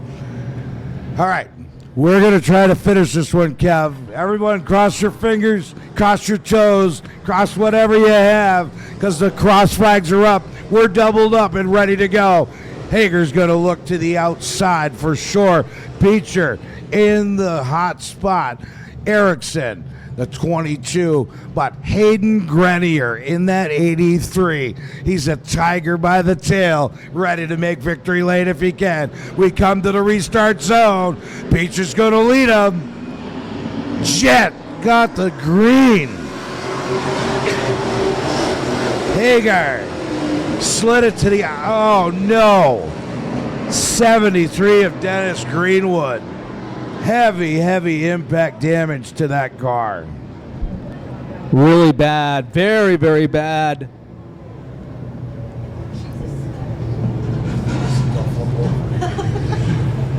Hagar was pretty crafty on that restart. Dennis unfortunately got involved in the melee and the further back in the pack. But if you watched Robert Hagar, he let Beecher, because Beecher's your leader. Yep. He let him snake out, get the jump. He came down the front stretch, dove that car, that 91, put it as hard as he could on the low side. And he was setting him up because he wanted Beecher's tail. Yeah, he tucked that 91 right in there when he was coming into turn number 1 and was ready to make his move. We got a lot of fluid down on the front stretch right after the start-finish line here. And our track personnel using that speedy dry ASAP. A budget on speedy dry's just gone up, Norm Ben. Sorry, guys. Tough break for Dennis Greenwood. Dennis was having such an awesome run. Awesome run tonight. Got some heavy damage to deal with on the 73X for sure.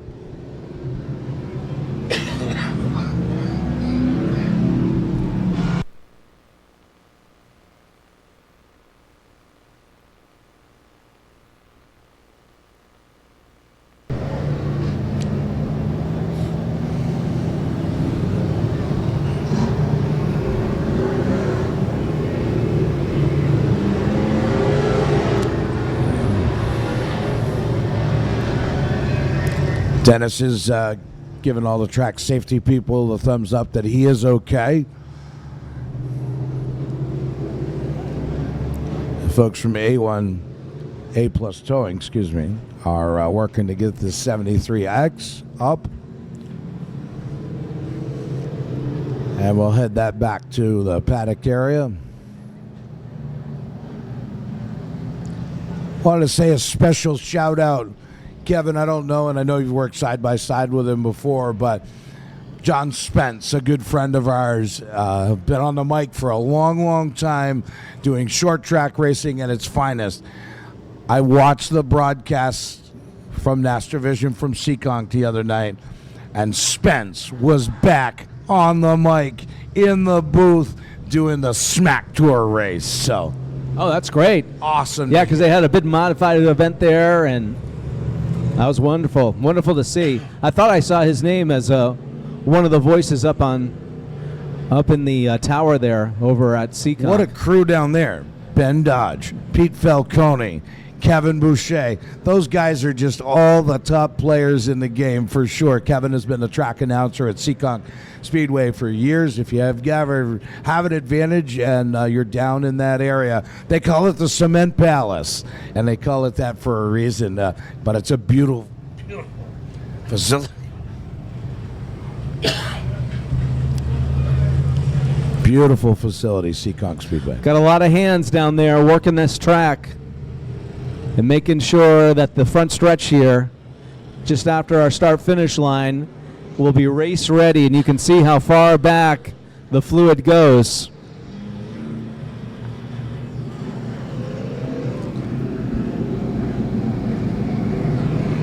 As another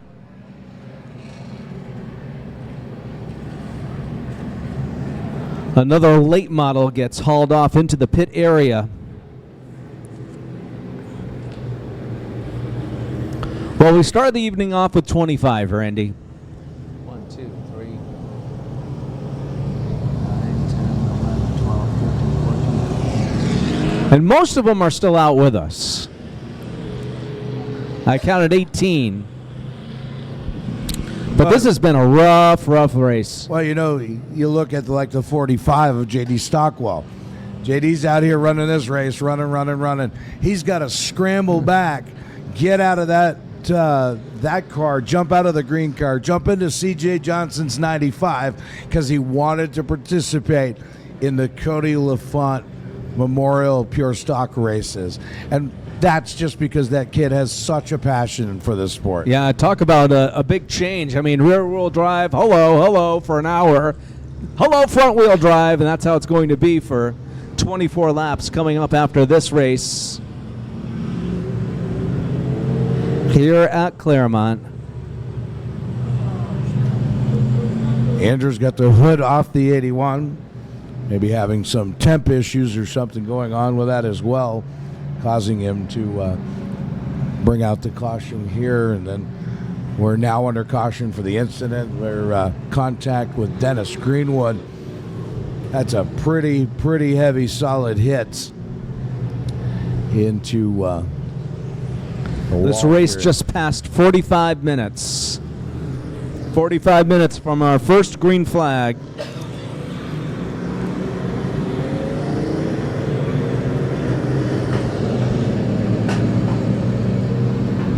See Andrew Brosino, he's back out there.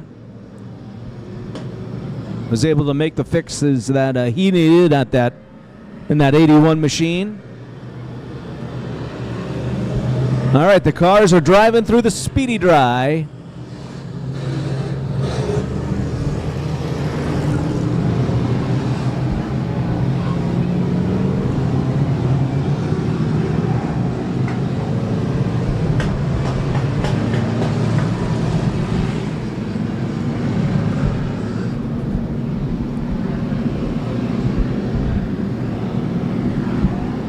Looking towards the flag stand one more time. And waiting for Steve Grand to say, double them up and let's go racing. Let's get this one over with.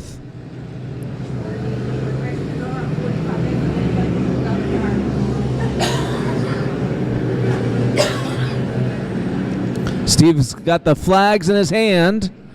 And here we go. He's giving the sign for these late models to double them up. And hopefully we'll go racing this time by. Boy, Hager. Hager is letting Peacher know that he's there. All right, here we go. See if we can crank this one into the books. Beecher and Hagar, Erickson, all fire ready to go. In the restart zone, green is going to wave. Bragg race to the front. Beecher is the top dog. Oh, contact with some of the cars in the back of the field. But here comes your pole sitter, David Greenslett in the 20. Fight his way back to the top. Laps winding down. It's Beecher. Now Erickson and Hagar side by side, challenging for second. David Greenslett now there. Chris Lynn. Oh, Hagar. All kinds of squirrely. Great save by Robert Hagar.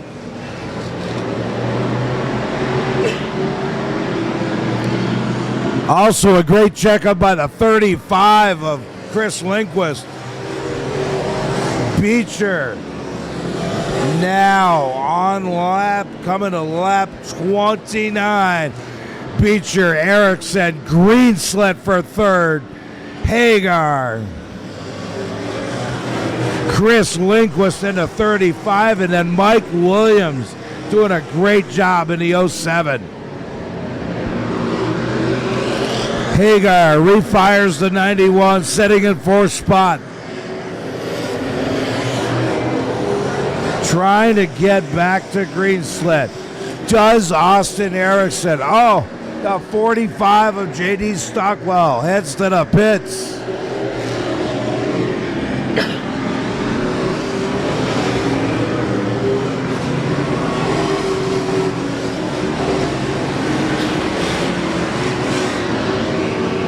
Justin Beecher still is your leader.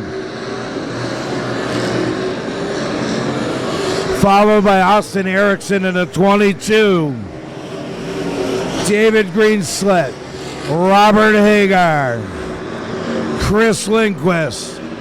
Coming up to the popsicle sticks. 2 cycles to go.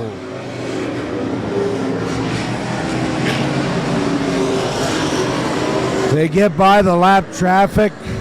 Oh, Andrew Baruso spins to the infield. Yikes, comes out on the front stretch. White flag. One more cycle. The Cabana boy is in the lead. Justin Beecher, Austin Erickson, David Greenslett, Robert Hagar. Checkers going to Beecher. Erickson. David Greenslett.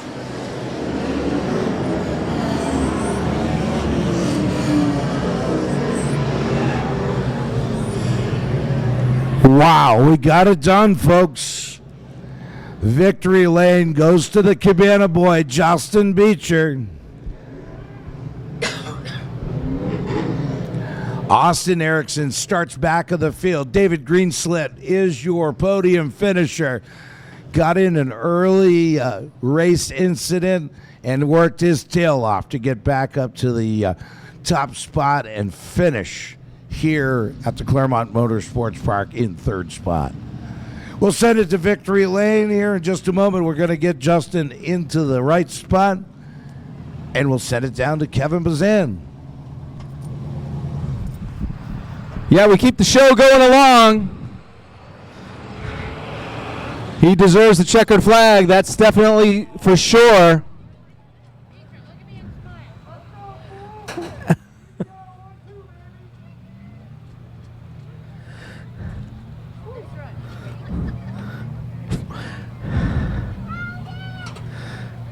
Making sure the car doesn't roll. Here he comes.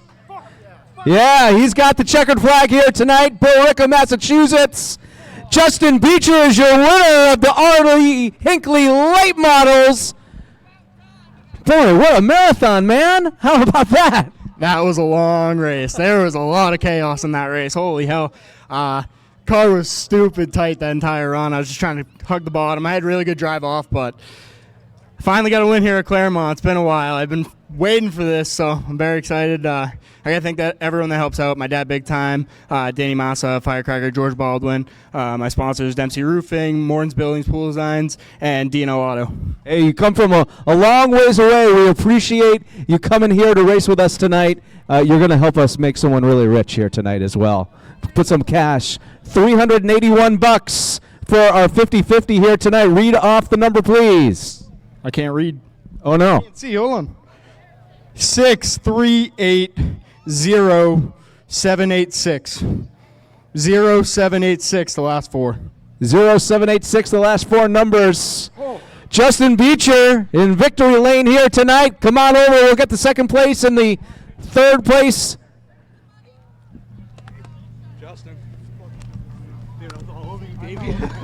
Austin Erickson, man, you did a great job out there. Thank you. It's my second time here with the car, first time here this year. The left side of the car is completely destroyed from lap 1, but I just kept digging from 18th to 2nd. I'll take it. I was right behind my buddy, my best friend Justin Beecher here. Glad to see him park my old car in victory lane. I just got to thank RSB Chassis, my dad for all the help, Newcomb's Tree Service, Catco Recycling, Clement Realty, and just everybody that helps on the car, man. The thing was a rocket ship tonight. It certainly was. Massachusetts, first place car. Massachusetts, second place car.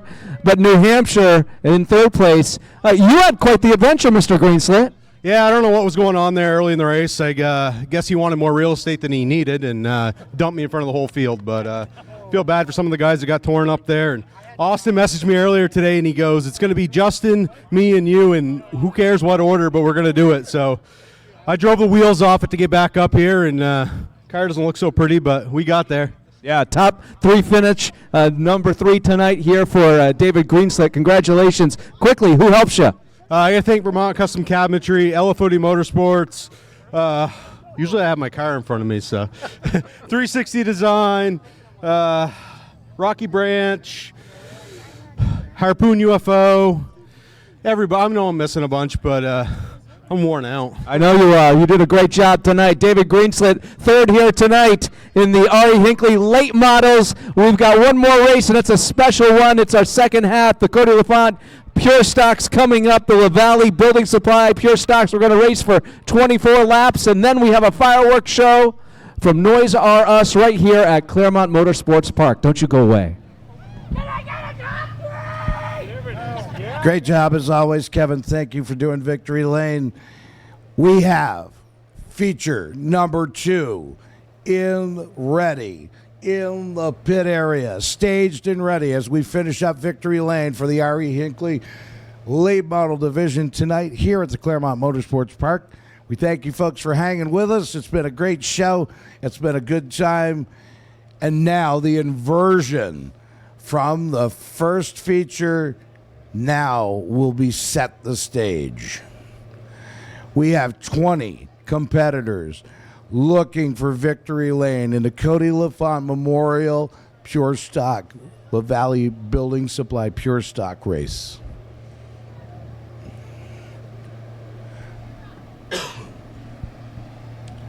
We're going to start driver introductions just as quick as they can drop onto the track, and we'll get this race underway and get the fireworks show that's going to start immediately after.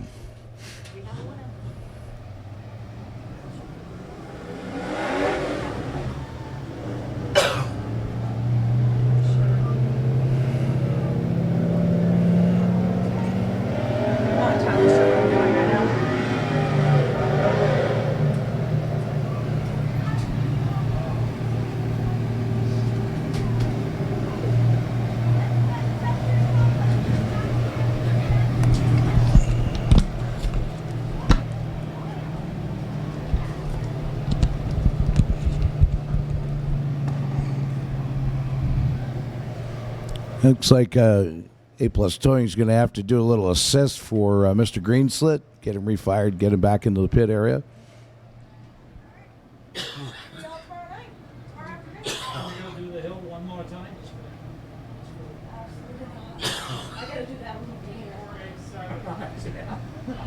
Maybe I could just roll down it. There you go. All right, here we go, folks. The final tonight, segment number 2, feature number 2 for the LaValley Building Supply Pure Stock Cody LaFont Memorial. Starting on the pole in the 95, that is J.D. Stockwell. Outside is the number 5, that is Aiden White. On the inside, row number 2, that is Colton Martin in the 4. In the 20 to his outside is Andrea St. Amour. Row number 3 is the 24, that is Colton Hull. Your winner from the first feature event, starting in the 6th spot, is the 33X of David Aiken. Now it is 7th, row number 4 on the inside, the 74 of Keegan Tabor. To his outside is the 78 of Chris Conroy. Row number 5 in the 9th spot is the 14 of Nolan McClay. To the outside is the 10th starting spot is the 1G, that is Hayden Grenier. Next on the grid is the 12, starting in the 11th spot for Mark Reed. In the 12th spot is the 8 car, that is Sean Lantis. Row number 7, starting lucky position 13, is the Ogre, that is Jim Rhodes in the 38. The young gentleman we talked to in the initial introduction in the 41 car, late arriver here, is Gage Dillingham.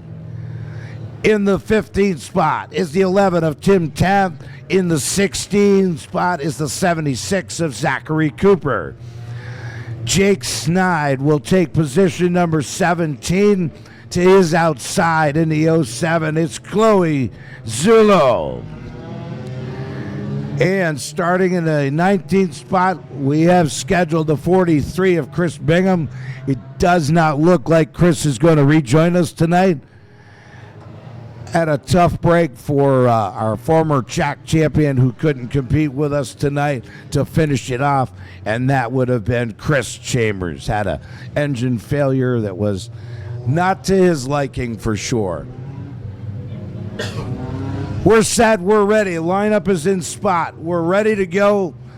Put your hands together when these folks come by. Let them know we're still here. Let Cody know that you're still thinking about him. Give him a big round of applause as we get ready to throw the green.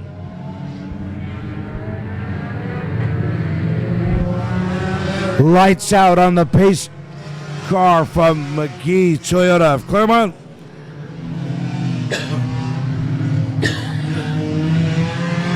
Steve Grand got the green in hand. Ready to throw. Coming out of the restart zone, it's Stockwell. And White. Colton Martin powers the 4 car to the inside. Oh, contact between Tabor and Hall. Andrea St. Amour in the mix, setting in the 4th spot, following the same line as Martin. Aiken would love to make a back-to-back 24-lap event, especially in this special case. J.D. Stockwell showing a hard lead.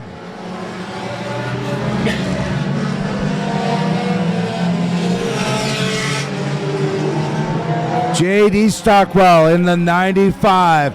The Demco Auto Body sponsored 95, usually driven by C.J. Johnson. But for this race, J.D. asked if he could get a ride, and C.J. applied.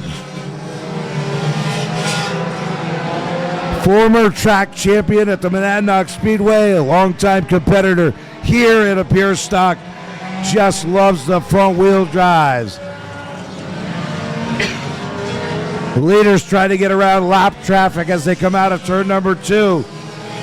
Martin looks to tighten the 4, getting it to the back bumper of the 95. Colton Martin would nothing better love to have another trophy added to his collection so far this season.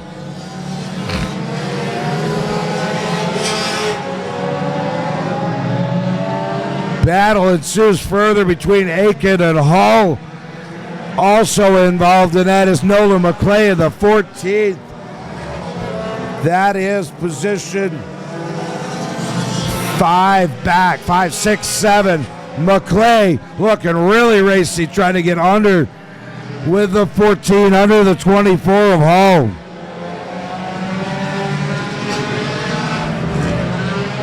So far, this one's been all the 95 of J.D. Stockwell. Didn't have such a great late model run. Maybe he's looking to make up for it. Now, St. Amour really getting to the spot where she's trying to size the 4 of Cold Martin up. Aiden White in the 5W as they come through lap traffic. St. Amour, White almost used a pick out of the 87 of Snide, trying to get by St. Amour, but that didn't work. Stockwell still in the lead in the 95. Cold Martin in the 4. Andrew St. Amour and Aiden White battling for position number 3.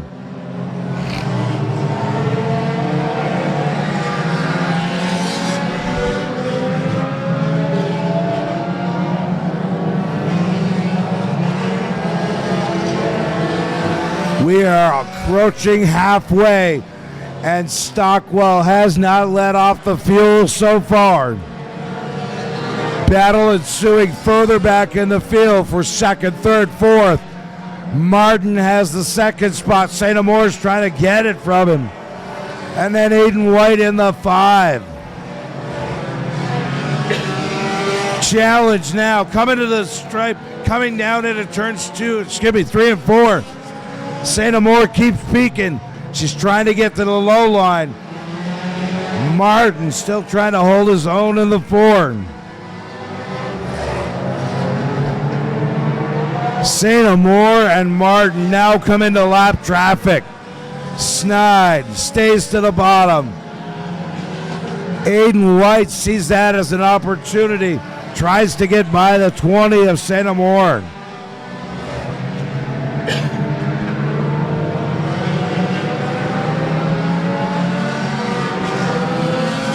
Lap traffic everywhere for your leader as he comes behind the 11 of Taft. Splits the Taft and behind the 76, and now trying to get around Kurowi Zulo. Lap traffic is everywhere.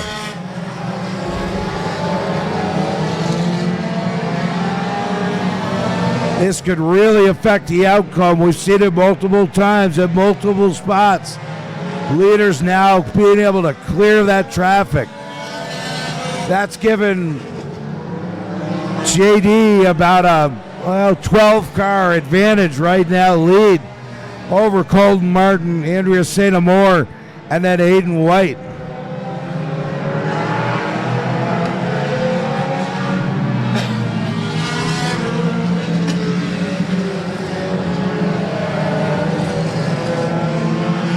J.D. Stockwell looking to take it green to checkers from the pole.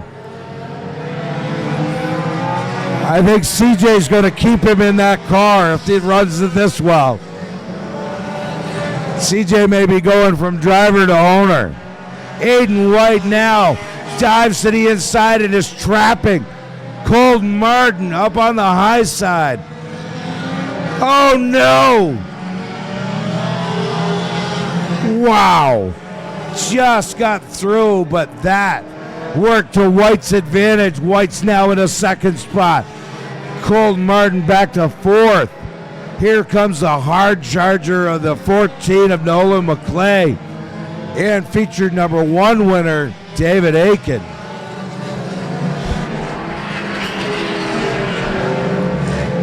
This one's been all about, with 2 to go, J.D. Stockwell Show.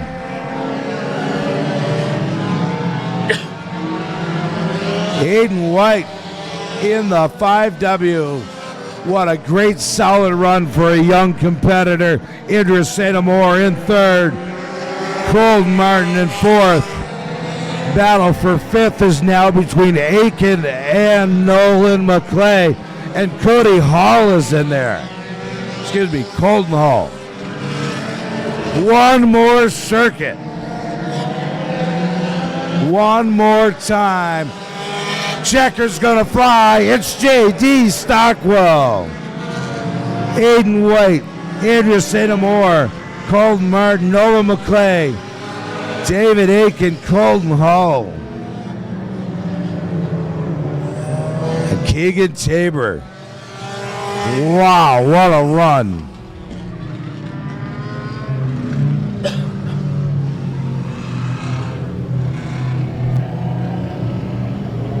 J.D. Stockwell in Victory Lane here at the Claremont Motorsports Park.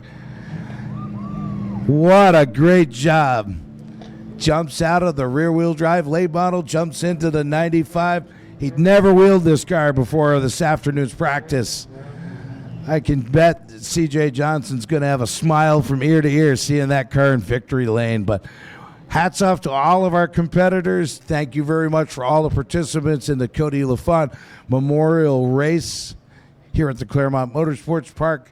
And we're going to take it Victory Lane side. Thank you very much, Randy. We raced from green to checkers here, and the 95 was out in front the whole time. And I believe this car was a pleasure to drive. J.D. Stockwell is your winner tonight of the Cody LaFont Memorial. The Valley Building Supply Pure Stocks here at Claremont Motorsports Park. A big hug for J.D. Stockwell. Come on over here, man. Come over here.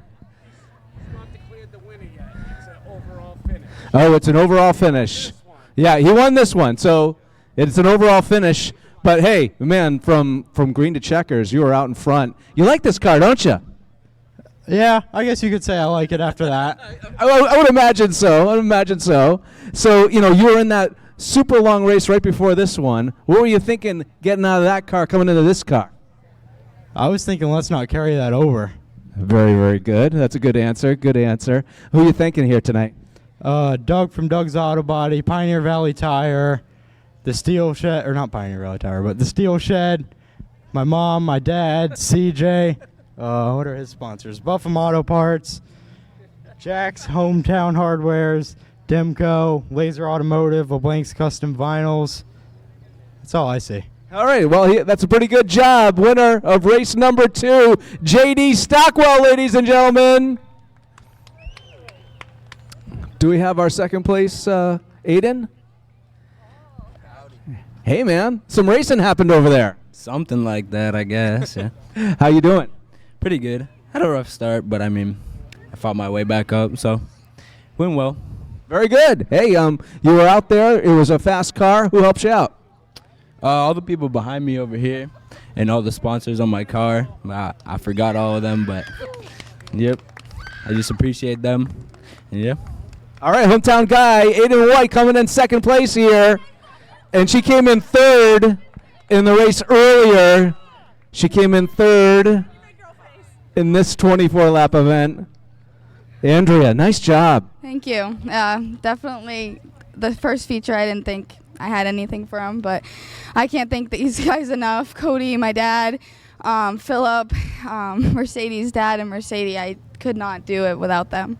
Absolutely. It takes a team to get it done, right? Yeah, I would also like to thank my mom, my sister, my aunt, and everybody else who helps out. And then my sponsors, Central Vermont Micro Weld, VTMS Libraries, K&R Rentals. I think that's all of them. Good job, Andrea St. Amore tonight. Third place in both of the feature races here tonight for the La Valley Building Supply Pure Stocks. Ladies and gentlemen, we have a big fireworks display to get to in just a couple of moments right here at Claremont Motorsports Park.